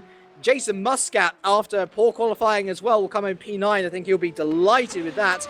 As will Scott Beresford, who will finish in P10. He was involved in that start calamity. He kept his head, kept his cool, and he's got a top 10 out of it as well after some wonderful overtakes into turn 3. Maurice Breckan, another poor qualifying, really. P11. Fox will be happy to get points off the board. Dennis Jordan will take home P12. German for Evolution Motorsport. Tobias Olsen, if he makes it home, will be P13 with Lewis McGlade in P14. And Marcel Rauter should be P15.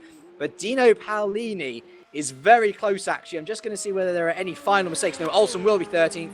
McGlade will be 14th, and Router will make it a double point score for Evolution in 15th, with Paolini unfortunately just outside the points, and undeservedly so as well, in 16th. Your retirements from this race were Boya Milan, Mark Fuller, Edgar Ruiz, Matt Richards, Craig Baxter, and Danny Asbury. Yeah, Fournier comes across the line there, so that's everyone completing the race now. But Lars Brugman, absolutely fantastic job by him. He, well, might not have been the fastest, I guess, especially in those closing laps, but he just drove absolutely solidly, took all the pressure, absorbed it all, and just never really looked like relinquishing that lead at any point during the race to either Frantic or Sven de Vries. And that is the sign of a great driver and someone who really can go out there and win races. He's held off for so long, and yes, a very good win for him, and a very good start to the season for Team Proline, and both the Brugmans, because Niels as well picks up a third position, so that's two of them on the podium.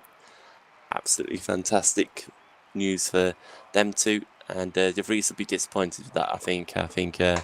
Maybe he didn't turn off damage in the pits or something like that, and he had a very long stop, and I'm sure he'll be ruining that. But at the end of the day, he didn't look quick enough in that second stint for whatever reason, and was going backwards rather than forwards.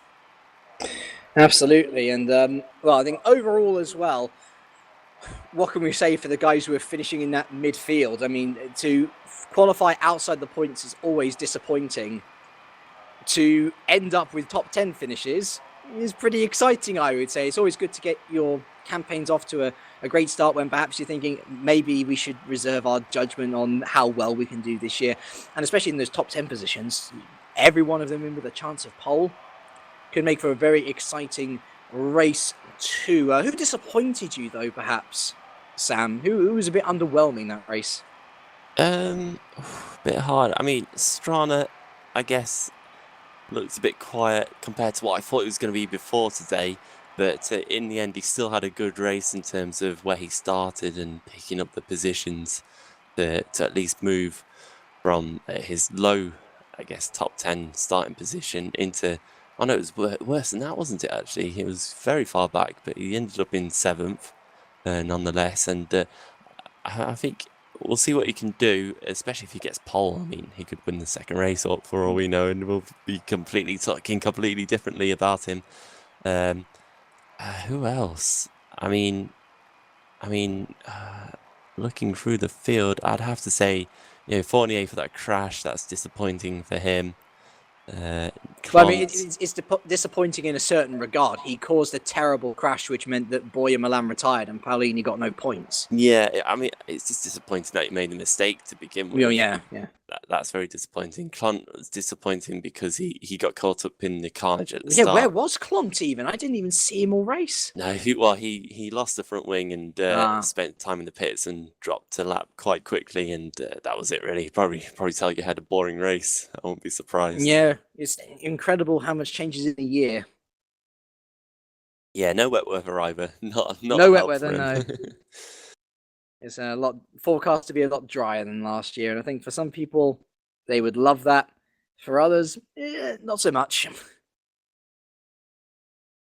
Yeah, I think what was interesting as well was the tyres. It never really looked like anyone was too, affected too much by the tyres, I noticed.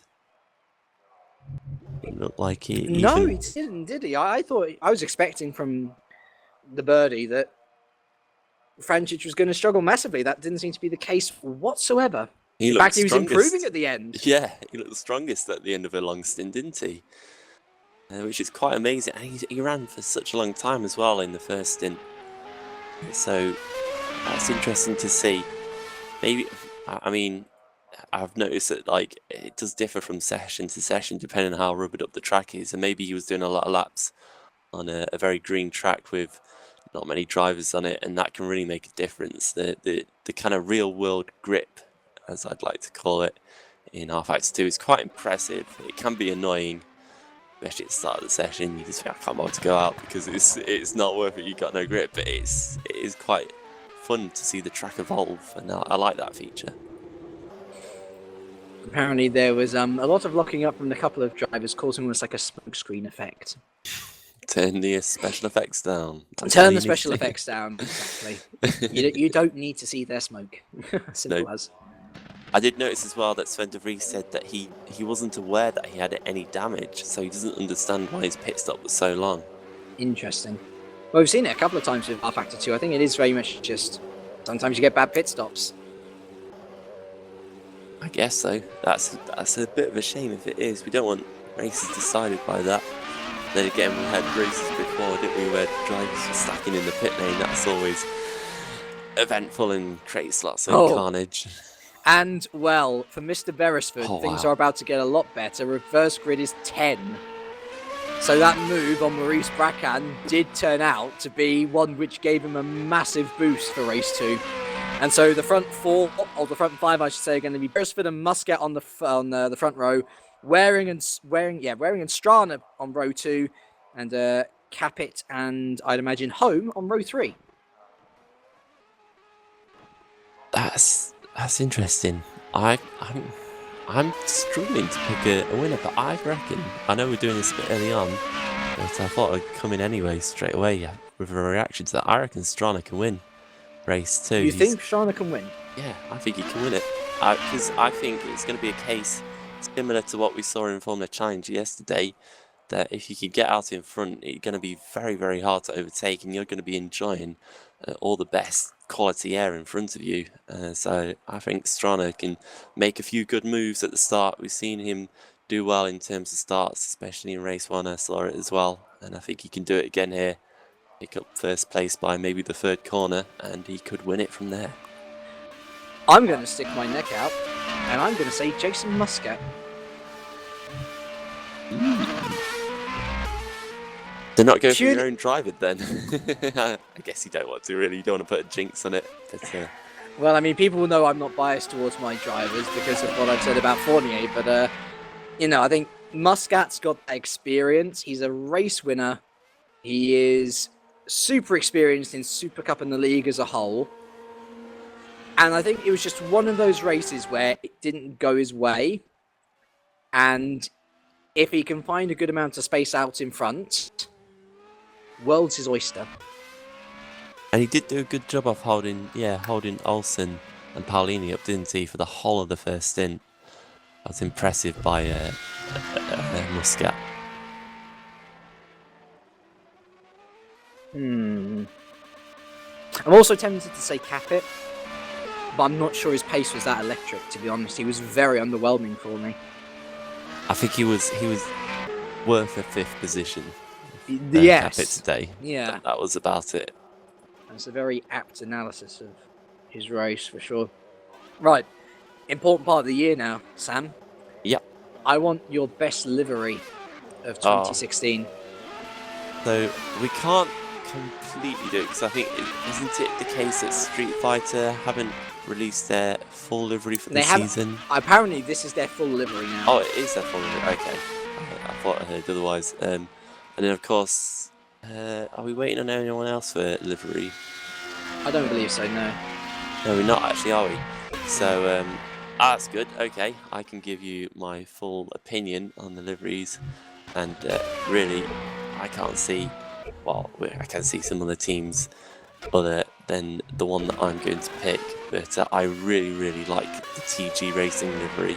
I had a look at it yesterday. I was going through the teams, and it just kind of... It's an impact livery. It hits you, you see it, and you just go, wow, that's quite impressive. And a lot of work has gone into that one, and it's quite unique as well. So it's very unique. Yes, I'm going to give it to TG. Me personally, I'm a big fan of the Multiforce this year. I think that's a really nice, clean livery and a nice variation on Multiforce liveries that we have seen before as well. In fact, I'd argue that's probably the best Multiforce livery we've seen from the team overall. And you're right, actually, there are a lot of similar teams this year. I mean, the Evolution and the Mazurek are quite similar. The Enterprise and the Satellite are quite similar this year as well. And I think, personally, for me, the Multiforce, it's stuck by its colours. And it looks gorgeous. So, Multiforce and TG Racing, well done. Our opinions mean nothing, but we think your liveries look nice. Well, apparently your opinion means a lot, Kirk. You won best livery of the year last year. Enterprise GP did win best livery of Super Cup last year, Yeah. but I think that it shouldn't have won best livery last year. Oh, what a humble winner. What a humble winner. I think they were better than that. But anyway, the purple won it for me, I'm convinced. Anyway, All we've thanks got to about... Jono. All thanks to Jono, yeah. And his sponsors. Thank you very much, Mr. Holmes. Have a great campaign in Formula Challenge. He abandoned us. No, he didn't. We sacked him. No, he didn't. All lies and deceit. You'll never know the true story. 0 seconds left until race 2. Scott Beresford on pole. Did you know it's his birthday today, Sam? No, I didn't actually. I'm sure I got him as a friend on Facebook, but I've been at work all day, so I haven't looked at Facebook because I'm very good at work. I do my work and I don't do go your on social work. media. Yes. So, no, I wasn't aware of that. So that's a good birthday present for him. Pole position, and we'll see if he can get even better one. Sure, he wouldn't mind a podium. Yes, I think that would still be a good big birthday present, not like the small pair of socks that you get that you have to look like you're happy about receiving. You know what?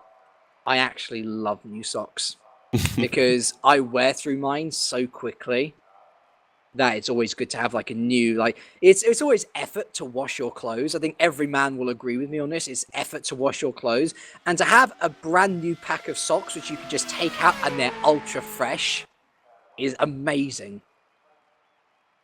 I have to agree with you on that one, to be fair, because I managed to get through fortnights at uni without washing, and it was all clean clothes as well. It wasn't like I was reusing anything. You're crazy. So, race director Chris Williamson is reminding everyone to please be more careful at turn 1. I think it's fair to say that we would love to see everyone get through turn 1 with all of their apparatus attached to their cars.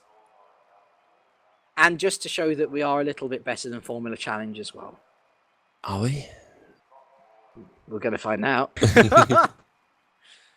And I'm also actually going to take this opportunity to remind you to tune in tomorrow around the same time for the first Super League round of the season, the Australian Grand Prix. I have no idea who's commentating on it this year, but I know it's not Simon Smith, supposedly. At all? At all. Oh, wow, I didn't know that. I thought he was coming back. Wow.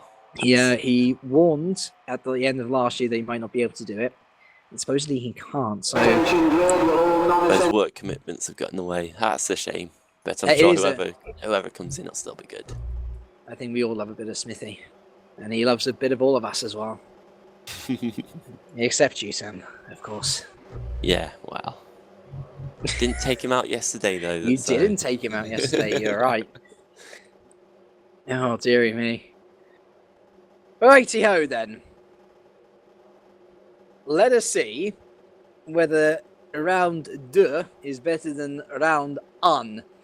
I'm sure that Scott Beresford will be hoping that he can record his race win of the season. His first ever race win in Super Cup it would be as well. I believe his first ever podium in Super Cup if he can get it as well. Anyway, he leads off on pole position from Jason Muscat, who has won many races in the past before. Andrew Waring is P3 with Eric Strana P4. Risto Capit P5 with Adrian Home P6. Sven de Vries is P7 with Niels Brugman P8. Then Francis is P9, and then race 1's winner Lars Brugman starts from P10. Maurice Brackham, who just missed out on that reverse grid pole position, will start P11 with Dennis Jordan P12. Tobias Olsen starts P13 with Lewis McGlade P14. Marcel Rauter starts P15 with Dilo Paolini P16. Jeffrey Fournier will start P17 with Ari Neiman P18. Menno Klont, there he is in P19, is followed by Arginus Riera. He rounds out the top 20. He's ahead of his teammate, actually, Teemu Toika, in P21 with Mark Ricks P22.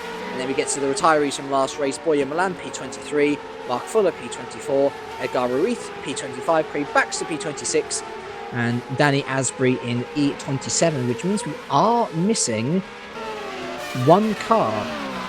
And I'm guessing that is the car of Matt Richards. So Fox Racing down one vehicle already. That's a shame for Fox, but at least he picked up some points in the first race. Yep. Matt Richards, I guess he might have disconnected anyway, so at least they might not be missing too much there.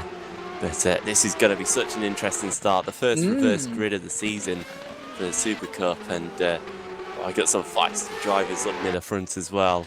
And it's going to be interesting as well to see what the likes of Brugman, Frantic and De Vries can do coming through the field.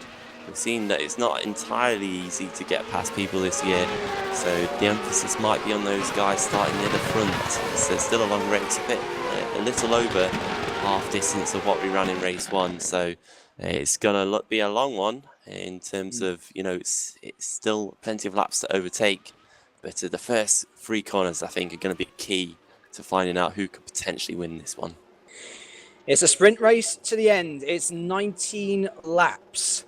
We did see many people actually pitting before the 19 lap mark, so might there be some worries for people at the end of this race?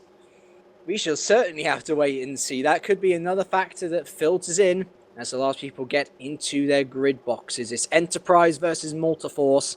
It's TG versus Ice Cold, the front 2 rows.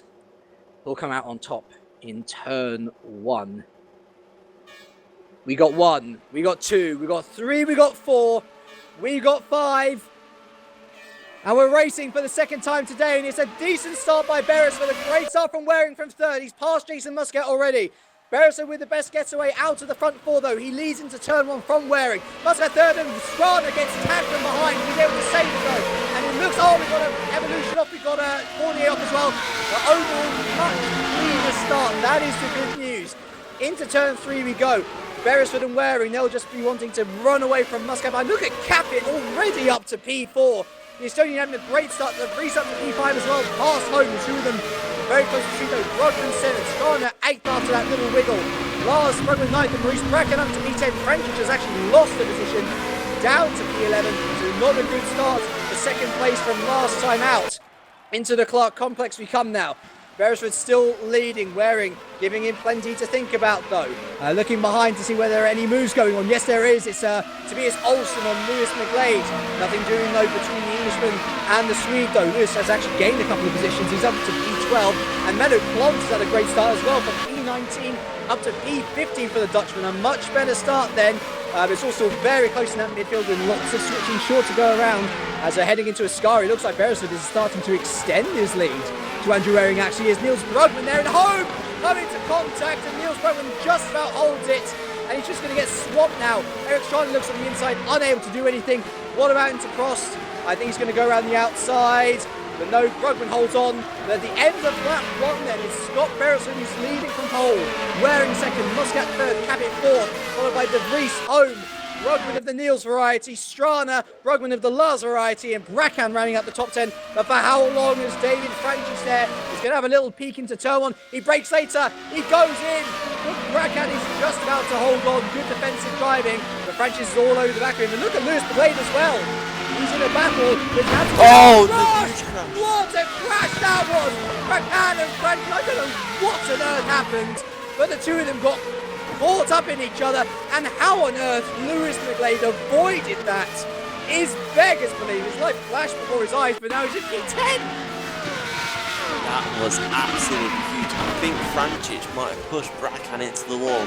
And unfortunately with these walls, there is points where if the car hits it, it just stops the car dead. And that was a huge explosion of a crash. And both cars are completely destroyed. Both are There's out. no chance, no chance of either of them continuing on. And thankfully, the rest of the field seemed to have got through unscathed, because that could have been a heck of a pile-up there. But the rest of them have got through. Lewis McGlade in 10th, you're right. That's How a on good earth effort did by he him. survive? I have no idea. There's been other casualties as well. Mark Wicks lost his rear wing. Dennis Jordan, of course, had an accident. Danny Asprey was involved in the carnage at the start as well. As was, I think, both the ST drivers also. So not a good second race with the ST cars. As De Vries is all over the back of Muscat and Capit, who are really battling closely as well. So really, battle for third right now is the closest one. And Beresford and Waring are pulling away.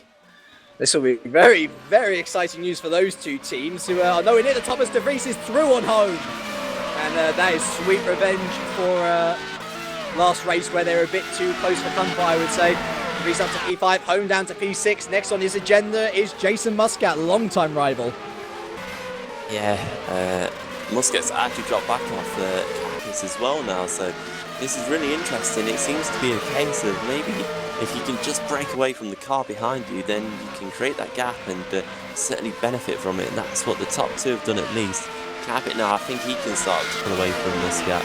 It's going to be interesting to see if De Vries can get through fairly quickly. He didn't have much of a chance to overtake anyone really in race 1. I don't think he got an overtaking move done. So perhaps he could finally get his overtaking start to the season going. Muscat's going to have losing. Yeah, this is not a good place to overtake. Ooh, he's thinking about it, wasn't he? And that's actually going to leave him heavily underhanded with home. And now Niels Brugman behind. I notice Lars Brugman's gotten past Strana as well in that time as well. And look at Niels Brugman, he's using the slipstream of De Vries to his advantage and almost gets home around the outside. It was a dangerous move once again though, and Niels Brugman forced out though his teammate Lars is letting him be for now. Yeah, it's certainly a case here, isn't it? If you're on the outside into a corner, you're effectively a sitting duck, and the driver beside you can really dictate how bad your race is going to go afterwards. Because as soon as you're off that racing line and even touching the grass, you've absolutely had it. You've got no traction, no pace, and you just have to back out of it and try and regroup. And luckily for Niels Brugman, he didn't lose a position from that, he just lost time. It's all very close. Look at this. I'd say P4 all the way down to, what is it, P9 in a long, long tail. And the two who've probably got the most to lose here is Team Proline with both cars in that train as well. I think really this is all about Jason Muscat being the cork in the bottle, isn't it? How quickly can Sven De Vries dispatch of him? Can he even dispatch of him? I don't know. I have no idea. Muscat hasn't. I don't think Muscat's actually been overtaken on track yet. I can't think of a point he lost that happened. points at the start. Oh well, he's going to be overtaken now. De Vries forces the issue into the Clark complex, and Muscat loses 2 positions because of that. But look at home! What great aggressive driving this is from the Swede. He's off the inside and past De Vries already. And what a great bit of driving that was from the Go Sport man. Yeah, that was excellent as Niels tried to get past Muscat there, couldn't get anything going through the chicane, and now he's having to defend from his own teammate. And he actually doesn't defend the corner, and Lars Brugman's up the inside of Niels and gets the overtaking manoeuvre done into a Ascari. That's a good little move there. So Brugman past Brugman, Lars past Niels. And yeah, home, what he did was he just took the opportunity because De Vries ran wide and just ran the corner perfectly, got the run and got the manoeuvre done. So home has benefited greatly, and we'll see what he can do now in clean air. I must say, this is such an impressive debut for Adrian Home. There's been many impressive debuts in Super Cup, and many of them have been warranted. You know, they've got the single-seat credentials behind them to make a good impression. Home's a touring car man, first and foremost. And he's up there in P4 as Lars Brugman is now past Jason Muscat into white for the overtaking corner of choice, it seems, here on this Super Cup evening. And Lars is up into P6, and Jason Muscat now separates the two brothers. Yeah, and so that's good by Lars. He needs to get on with it because, you know, I guess he wants to beat De Vries. He's probably looking at him as a potential championship rival in this very, very early stage of the season. As Niels Brugman's looking at the inside of Muscat, there's perhaps a bit of contact between the two, but both survive, and now Muscat's having to go very defensive once again. It's not doing too well in terms of pace at the early start of this race. Got Strana in there as well. Very close. Niels it's the track. That's dangerous. We learned from Fournier and a couple of other drivers last time how deadly it can be if you go out there. But Jason holds on for now in P7. You're absolutely right though. He doesn't seem to have the pace that he held the past couple of years. R Factor 2's been a bit of a downgrade for him, unfortunately. Yeah, at least in these early stages, we don't know. He might have not had much time to practice at the very start of the season. Right now. You know, and I always say Melbourne's such a different track from many others. It's such an oddity. It kind of feels a bit outdated on the calendar, but that's what makes it such a good track. Yeah, it's still such a driving circuit. Really good fun, and we'll see what Muscat can do. But at the moment, he really is worrying about Brugman, who's going to dive up the inside. Oh, that's a bit of an opportunity for Brugman. We haven't really seen too many dive bombs like that, I guess you could call it. But Niels just managed to back out of it, and they both survived. Close but no cigar, as the saying goes. Eric Strana watching brief in ninth. I'm sure he'll be hoping for a bit of carnage up there between the two. Lewis McLean still there in P10. absolutely delighted with that. Rauter 11th, Olsen 12th, but he's got the other Multiforce of Menno Clont in P13. He's in the points, which is good for him at least. Craig Baxter, actually, one of our retirements from last race. He's up there in P14, so a great drive back from the Scot. And Dino Paolini currently rounding out the final point.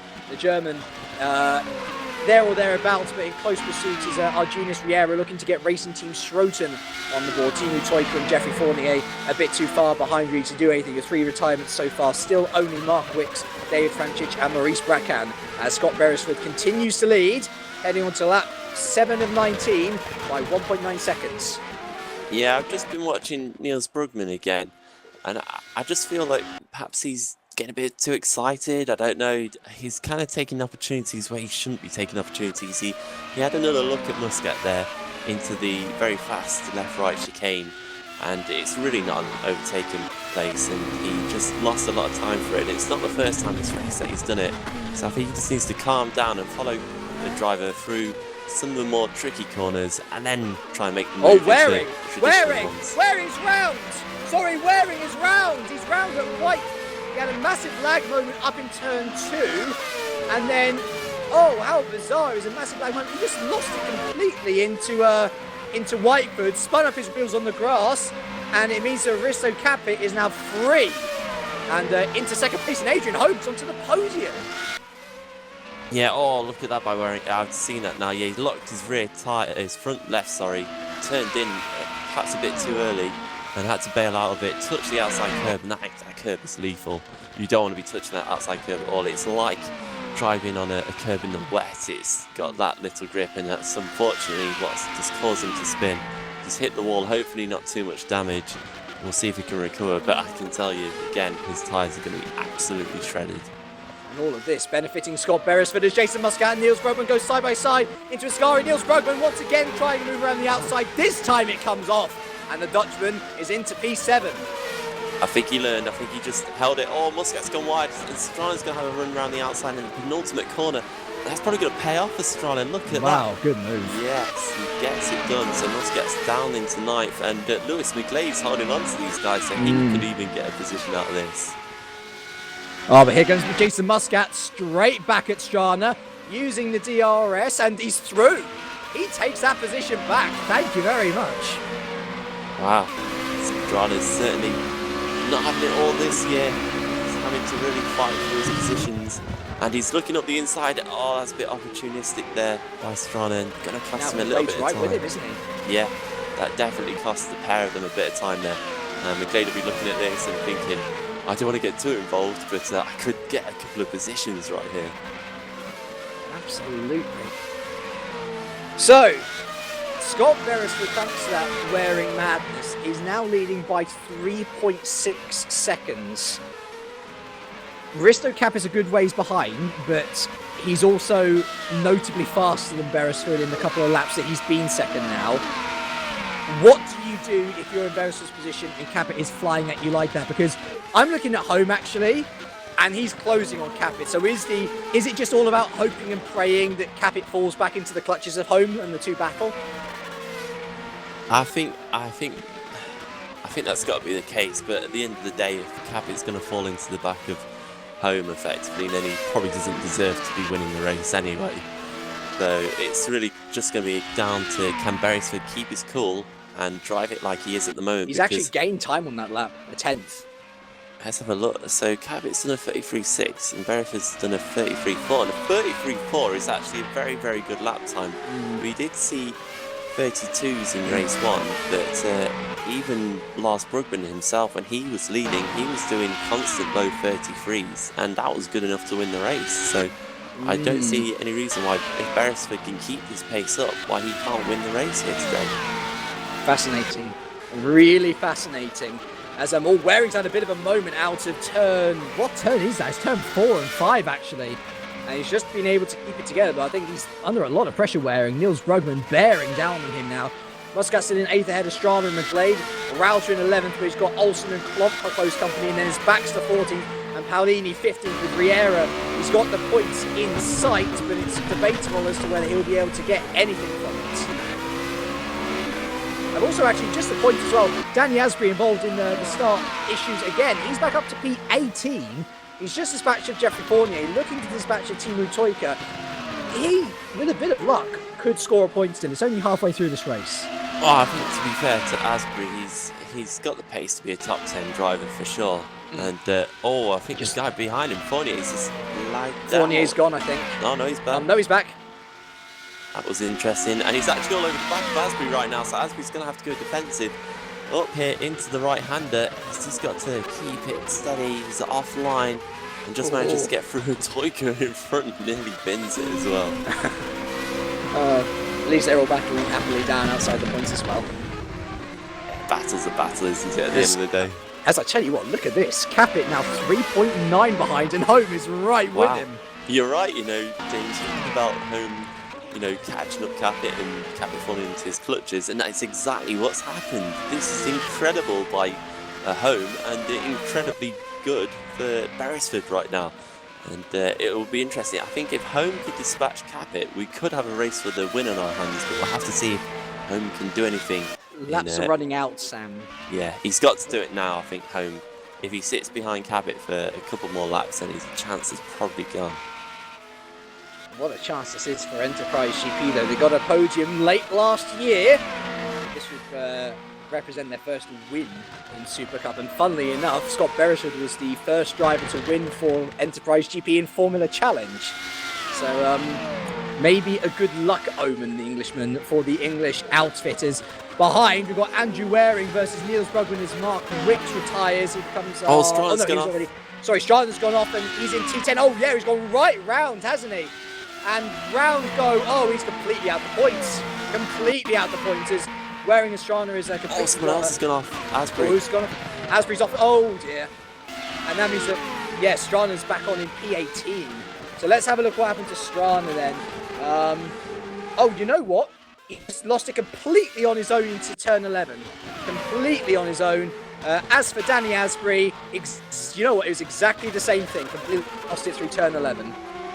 As Dennis Jordan, unfortunately, becomes our fourth retirement of the race.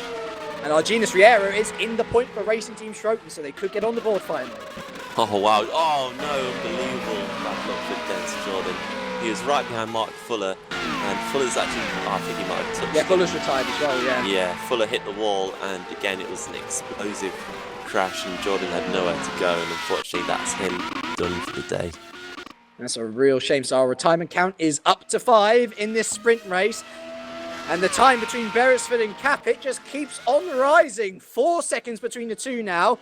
And Home has been unable to make any more impression into the Estonian second place. He's there, he's holding station, but he's unable to get any closer. De Vries fourth, Brugman of the Lars Variety fifth, and is Waring, who's got his brother Niels Brugman right behind him now. Niels right back on it. And I don't know about you, Sam, but I can see another position change here very soon. Yeah, I think you're going to be right. That's certainly looking like it's all starting to heat up, isn't it? As I think, is that going wide? Craig Baxter's just run a bit wide. Recovered it and collected the car, but Palling was all over the back of him as well. Action throughout the field in the second race. Very eventful. And I think overall much cleaner as well. Yes, I think so. I think there's been a few unfortunate incidents. There's been unfortunate incidents, but not exactly poor racing as such. Yeah, I suppose. I think some people looked a bit frantic. I give it a par for both races. Yeah. Par for the course. A par for the course, indeed. I think it'd probably be worth having a little look on this battle for P10. Rauter, Olsen, Baxter, and Paolini, all in close pursuit of each other. I will keep an eye on the Niels Waring battle if it gets closer again. As Tobias gets all sorts of lit up outside of Whitefoot, and Baxter unable to capitalise with these four. All within a good shot of good points here. The question is, what order will they end up in? As Eric Strana's back up into P17. That is because Fournier has gone right off of Whitefoot. He won't be scoring points today. Yeah, he was in quite a close battle with Teemu Toika just outside the points, so something must have kicked off there. And unfortunately, that's Fournier dropping down the order. Oh, you know what, actually? You know what? I think Strana might have spun him. Strana did spin him. Yep, it was into turn 3. Strana broke very late. Fournier was taking the racing line and Strana spun him round. That's really disappointing then for Fournier, and I guess another bad point for Strana's second race. It's not looked good for him today. A decent 7th position, but apart from that, not a good second race, and he'll be wanting to improve, I'm sure, for Bahrain. Right. The Brugmans are both in close pursuit of their targets ahead. Lars in terms of debris, Brugman in terms of wearing. Either of those battles could kick off anytime soon. And actually, looking at this, Homer's, I think it's more De Vries and Brugman catching up Home, rather than Home falling back into the clutches of the other two, because Capit's actually closing on Beresford over the last couple of laps. So the battle for the podium is actually wide open at this stage.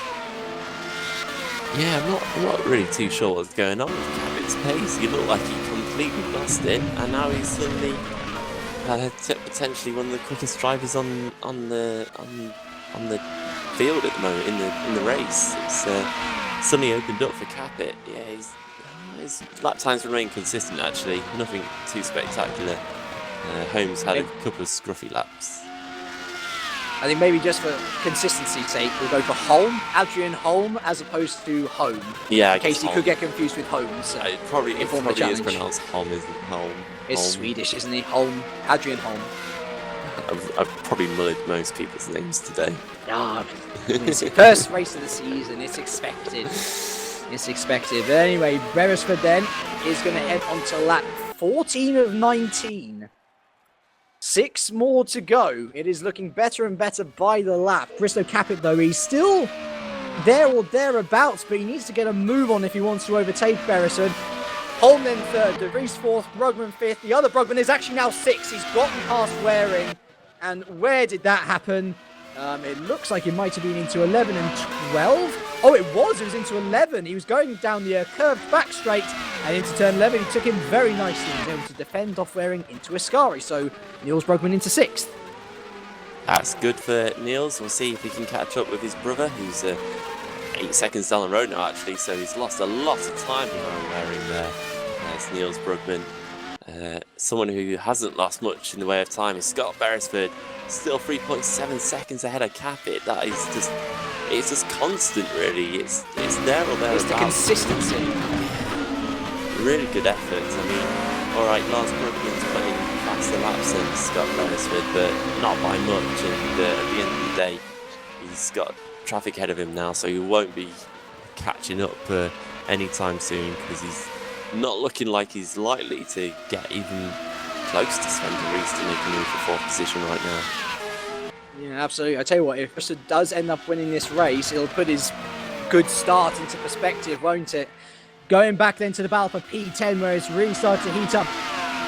Rauter 10th, Olsen 11th, but Paulini's gotten past Baxter into 12th. The German now looking on the back of Olsen to try and take another position closer to the top 10, which is going to be occupied by Rauter. It's a nice, good little scrap between these four, and I'll tell you what, Menno Klon's ready to join it as well, as is Riera in 15th. As Olsen and Paolini go side by side, we turn 16, and a great slide by Paolini out to the final corner, and this could benefit Craig Baxter massively as Boyan Milan retires, and will Baxter take both drivers into the first corner? He's gone past Paolini, but into turn 1, he's simply unable to do it. Baxter retakes 12th. Great racing. Yeah, that's a good opportunity really by Baxter. Paolini, of course, on the outside of the final corner, lost a lot of time. He's looking for a move there. Yeah, Baxter's really having to drive a bit defensive right now, but now he can open it up and see if he can catch up with Olsen as he goes back to the racing line and clears Baxter. Yeah, look how much Rauter's already been on this lap alone. Yeah, he's gone. He's gained like a second or something. Absolutely gone. You take your chances when they come. Too far behind the Glade, though, you'd have to say, to catch up absolutely, now. Yeah. Absolutely. As is Holm and De Vries close? Yes, they are. And Capit's close as well. All of this train are catching Beresford, but not quickly enough. And to be fair, none of them are looking to make moves as well. I think it might be more worth looking at this train for 10th. Oh, Olsen! Oh, Olsen! He's gone! He's gone! Oh. That was a massive twitch. Massive twitch for Olsen. And that means Riera's into 40th. Wow, Olsen actually ended up in a straight line at the end of it, so he's still in 15th. But I imagine there's going to be some serious crabbing on that car. Yeah, you can see it's already a bit of a struggle. The tyres would have eaten up massively. I think it's just going to be get to the end now. You can still get a point from this. Will he dive into the pits or will he try and keep it out? It's looking very shaky, isn't it? And he's staying out. He's gonna try and. Why is this lap 16? You might as well. As I'm sorry, Menno Klont's further forward. Menno Klont looking at Dino Paolini for P12 here now. And, well, Paolini went deep, and this is position to Klont. And this could be position to Riera as well. Paolini down to P13. Will he lose P13 as well to the Venezuelan? He looks at Whiteford. He doesn't go for it, though. So Riera 14th, Paolini 13th, Menno Klont up into P12.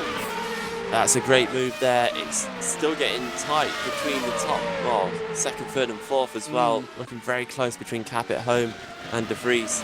And they're just still not catching up with Beresford. So he's in a league of his own. He's just bolted and he's maintaining the gap, and that's all you need to do. That is all you need to do. And actually thinking about it, well, we'll be coming on to lap 17, so it'll be 3 laps to the end. Very close now as Holm goes off the track. Able to keep it there. Lars Brugman in that battle as well. Will any of them be able to make a good move though? It seems quite unlikely at this early stage, to be honest. I don't. Well, something's got to happen, hasn't it? I mean, it's a bit boring as a driver to just sit there and not at least attempt to manoeuvre. And some of these guys, it's surely going to get close enough to try it. Holm looked like he's close, Holm or whatever, and but now he's dropped back a little bit, and De Vries has had to catch up with him. But I reckon in the next corner you'll see De Vries will see. Oh, actually, Holm's gone wide, and nearly lost it. De Vries has got it at the outside line. He's just got to hang it around the outside, and just about, but it's a slot back in because he was about to absolutely destroy the car and anti-cut on the outside there. Almost skate 3 all over again. I get to say that every year because of that lovely piece of curbing. But Sven de Vries unable to get past, and now he's under all sorts of pressure from Lars Brugman. One mistake from an attacking move and just straight into a defensive move. Lars Brugman unable to do anything though. This is helping Risto Capit. He's starting to pull away more. It's helping Scott Beresford because he's just staying out front and not doing anything wrong. And that's all he needs to do at this stage. Into 11th and 12. Holm, de Vries, Brugman, they follow each other.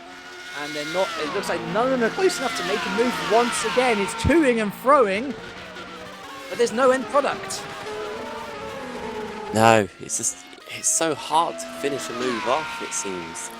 You can get alongside someone, but even then, it's just getting that final manoeuvre done. So difficult on this game, and it's really showing that the drivers are having to just drive to the best of their abilities. It's all about placing the car perfectly right now. As we enter another lap, and Capit's got a bit of a gap, and that's actually shown because he's caught up a little bit with Beresford right now, so I guess... Right now it's the penultimate lap as well though, so you might imagine that Beresford has the opportunity to stay more safe. He's not though, he's doing consistent lap times, all in the high 33s, absolutely consistent every single lap. It's working for him. It's working for him either way. I noticed in P11, Craig Baxter, Menno Klont, and Dino Paolini all still very close. I also look at Tobias Olsen, and he could be in a bit of trouble for the final point here from his teammate Eric Strana. Especially with a damaged car, do you think it'd be safer to just let Strana through and take the point? Yeah, definitely. Olsen's lost so much time in the last few laps. He'd be silly not to let Strana through right now. And he's going to defend there. Well, he is now. I didn't know what he was doing there, to be honest. I don't think Strana did. It was a feigning defensive move, wasn't it? I mean, all Olsen has to do now really is hold off Toyka to ensure Strana can secure that point. Yeah, this is effectively a huge battle between Ice Cold and Racing Team Schroeder. Perhaps we would have seen that in Formula Challenge last year. That's for the lowest point paying positions in Supercup this year. Incredible, isn't it? Oh, so many things have changed, and well, for a team that started off the year well and then fell away massively, dropped out of the top 10 and then came back to finish in the top half, Enterprise GP might be seeing a massive return in form as well. They're on the final lap with Scott Beresford, who's looking to score their first win in the season, or in the championship, sorry. Capit has caught up over these past couple of laps, but it seems like it's all too little too late at this stage. Holm's still P3, De Vries still P4, but Lars Brugman seems to have made a massive mistake as he's fallen about 4 seconds behind De Vries into P5. And looking elsewhere, to be honest, I don't see where any other moves are going to come from. Perhaps Font versus Paolini versus Riera for the final points. It could be possible, but it seems like everything has settled down after a couple of incidents throughout the race. But all eyes are on Scott Beresford now. A good omen, it seems to be, him and Enterprise GP together once again. It certainly does. He's just holding it steady at the moment, dropping a couple more tenths, but he can afford to do that right now. No point running on the ragged edge for every single corner. He might as well just take it nice and calm. But even still, he's still in the 33s on that previous lap. But it's just been a really consistent drive by him. Looked absolutely super cool throughout. And Capit surely cemented his second as well. The only question mark is third and fourth right now. De Vries is running a little bit wide, so that's probably sorted out that position as well. He comes round Prost, and he comes round turn 16. He's podiumed and won in Formula Challenge. Today, though, he takes the top step in Super Cup. Scott Beresford wins for Simtech Enterprise GP, the team's first win in Super Cup. He's followed by Risto Capit, who I'd imagine actually will take the lead of the championship early stages. Adrian Holm takes home a podium after a wonderful debut. Sven de Vries P4, a very successful event for him. Lars Brugman P5 ahead of his brother Niels in P6. Waring will take home P7 with Jason Muscat P8. Lewis McGlade will take home a very respectable P9 with Marcel Rauter rounding out the top 10 for Evolution. He'll be followed by Craig Baxter, a great drive through the field for the Scots. Menno Clont, another good drive through the midfield to 12th. Dino Paolini scores points in P13, as does Riera, putting Racing Team Schroten on the board. And Eric Strana, after a little bit of a meh event, ends up with the final points in P15. Your retirements from this race were Boya Milan, Dennis Jordan, Mark Fuller, Maurice Bracan, David Francic, and Mark Wicks. Yep, just watching the final few cars come across the line, and wow. I don't know what to say. I did not have Scott Beresford and Enterprise winning here today at all. I did not think that was Neither did I. even when he was on pole, I just thought, you know, it's going to be a case of a quicker guy will get through in the early stages and just scarper off. It was very reminiscent of Carlos Fernandez's race yesterday, where he just got ahead and gapped everyone in race 2 and won the race like that. Truly incredible. Come on, James. I know you're a commentator. I know you're remaining impartial, but as a team manager, you must be pretty happy right now. As a team manager, over the moon, because not only did I not expect to win in Super Cup this year, I wasn't really expecting podiums in Super Cup this year. So for Scott to come home, as I like to think he has done, and win in Melbourne, oh my goodness me. Being impartial, I am ecstatic with that result. I don't usually put you on the spot, but I had to there because I realize, yes. Always got to hear the team manager's opinion, and what better place to do it than right now. So that's great for Scott Beresford and Enterprise. Capit's got a solid second position there. Certainly improved on his first race and just held it from home at Adrian Holm.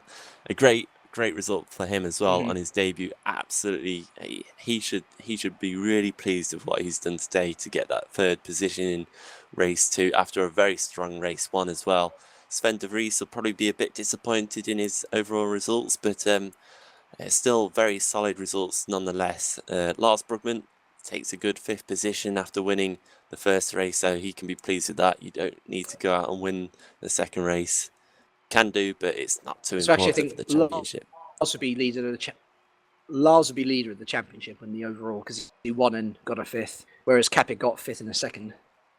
Yeah, I think you're right there. So Brugman would just about be ahead, but that'll be important for him and Team Proline at the start of the season, and that really kind of shows that he is probably one of the guys to at least challenge for this championship. Again, we don't know what could happen in Bahrain. We could see someone else come to the fore, but I think Lars is looking like a very, very strong contender for this championship this year. And I think an important point to note as well is that Risto Capit's leaving halfway through the season to go on Estonian service duty as well. So he has to have an incredible first half of the year to actually win it. and I don't think we're going to be I don't think we're going to be seeing him win it anyway. Let's get some interviews in, shall we? We got 4 people, and all of them are very relevant as well. So let's first of all start off with our race 1 winner, Lars Brugman, who we believe is in the lead of the championship after race 1. It was a bit hairy near the end of that first race, Lars, with David catching up behind you, but ultimately you stuck out, took your second race win in Super Cup overall, and a nice handy result in race 2 as well to finish up. Yeah, in race 1 I really destroyed the tires towards the end of the race, so that meant David could catch up, and he got very close in the end, but I managed to hold on. Do you think that Melbourne's going to be a one-off though, or can we expect to see you near the top of the championship throughout the rest of the season? I don't know. I mean, I'm going to try to be on top, but you never know.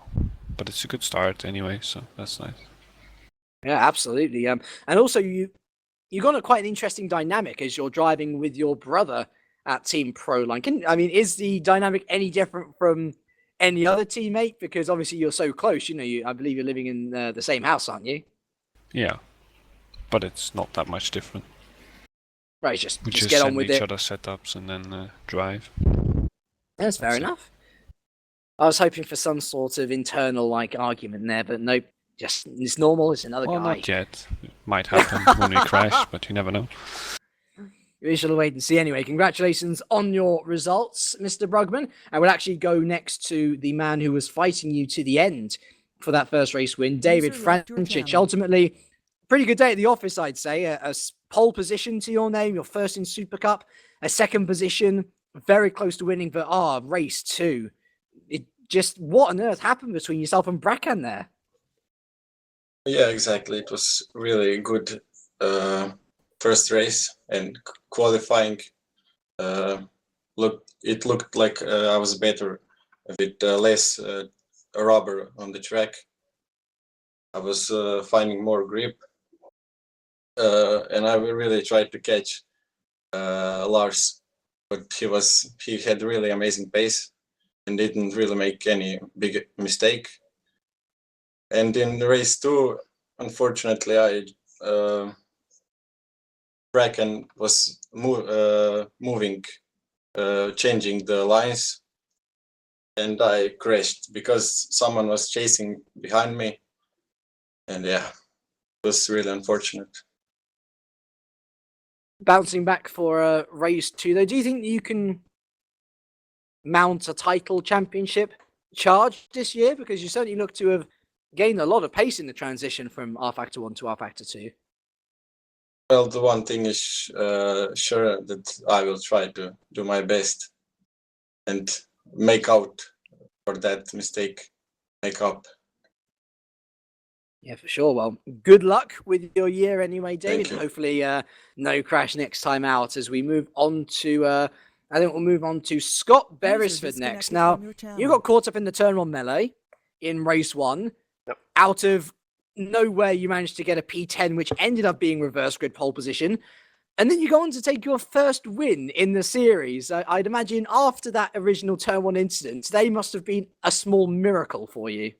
Yeah, pretty much. So I don't really know what happened at turn 1 in race 1. I just had to slow down because of an accident, and I got spun, and I was facing the wrong way, and managed to claw it back to 10th somehow. I had a pretty decent battle with Maurice, actually, so that was pretty good. But yeah, race 2, just consistency, and I can't believe I've won it. Neither can I. Well, I mean, I think it's fair to say that not a lot of people expected Enterprise to walk away with a podium today, let alone a win. But does this win give you some confidence that perhaps in those reverse grid races, there is big points to be gained, especially at Bahrain, where you won last year, of course?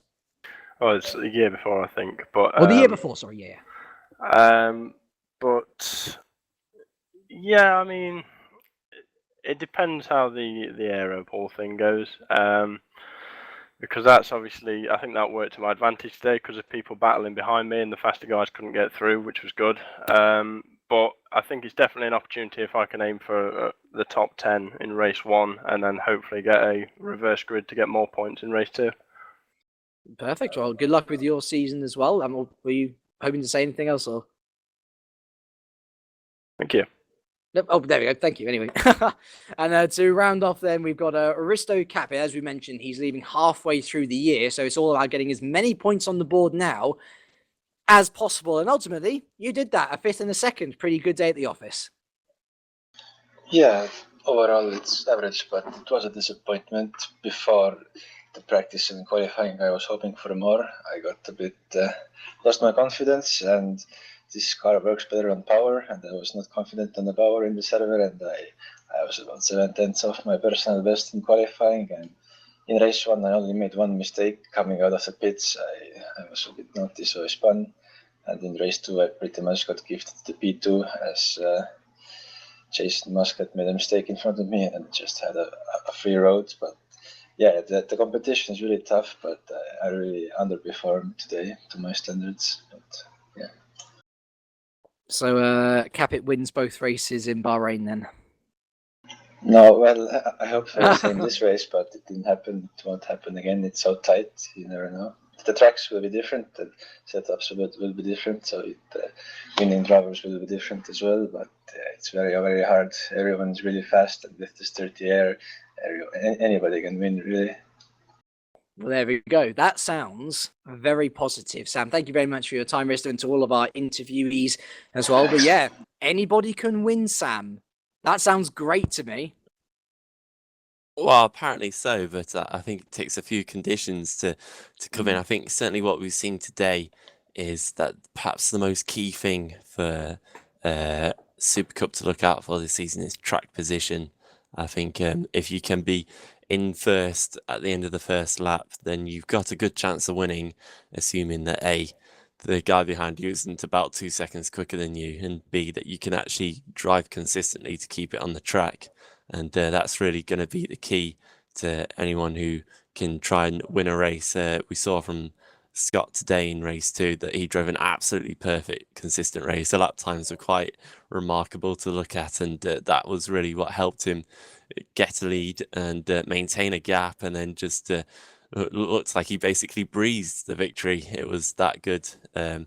Lars Brugman, of course, held on for a victory in race 1. That was certainly much more of a, I wouldn't say a dogfight, but he had a lot more pressure in terms of a car so close behind him throughout quite key moments of the races. But certainly Bahrain's going to be an interesting one to look at, because I think we'll see that maybe I guess there's like a bit of a debate about dirty air. I think maybe it won't be anywhere near as bad in Bahrain because it's a lot more open, there's more straights, it's a lot longer. I think the DRS will really take its effect in Bahrain as well. And perhaps there we will certainly also see who's the most likely to be challenging for the championship this year in terms of overall pace in race 1 and race 2. Absolutely. Although I'd like to remind you all at home that there is more action to come this week. Make sure to tune in tomorrow for the Australian Grand Prix, where we have got quite a few new teams actually on the grid this year. It's going to be a very, very exciting time, so make sure to tune in around the same time as today, just tomorrow. And then in 2 weeks' time, as Sam rightly says, we are back and we are in the deserts of Bahrain, Open Series and Formula Challenge on the Tuesday, followed by Supercup once again on the Wednesday. I'd like to take these final moments to thank our wonderful cameraman, Mr. Ben Willis, who has been slaving away on the cameras all through the broadcast to give you a wonderful amount of pictures to look at. I'd also like to have a special shout out at the start of the year to Quinton Plain, who has created our lovely, lovely new overlay graphics. He's worked hard on them. He is still working hard on them, so there may still be more to come later throughout the year. I'd like to thank Sam Jones for putting up with me for another hour and a half. It's always difficult. My name's been James Kirk, and from all of us here, it is a very warm goodbye.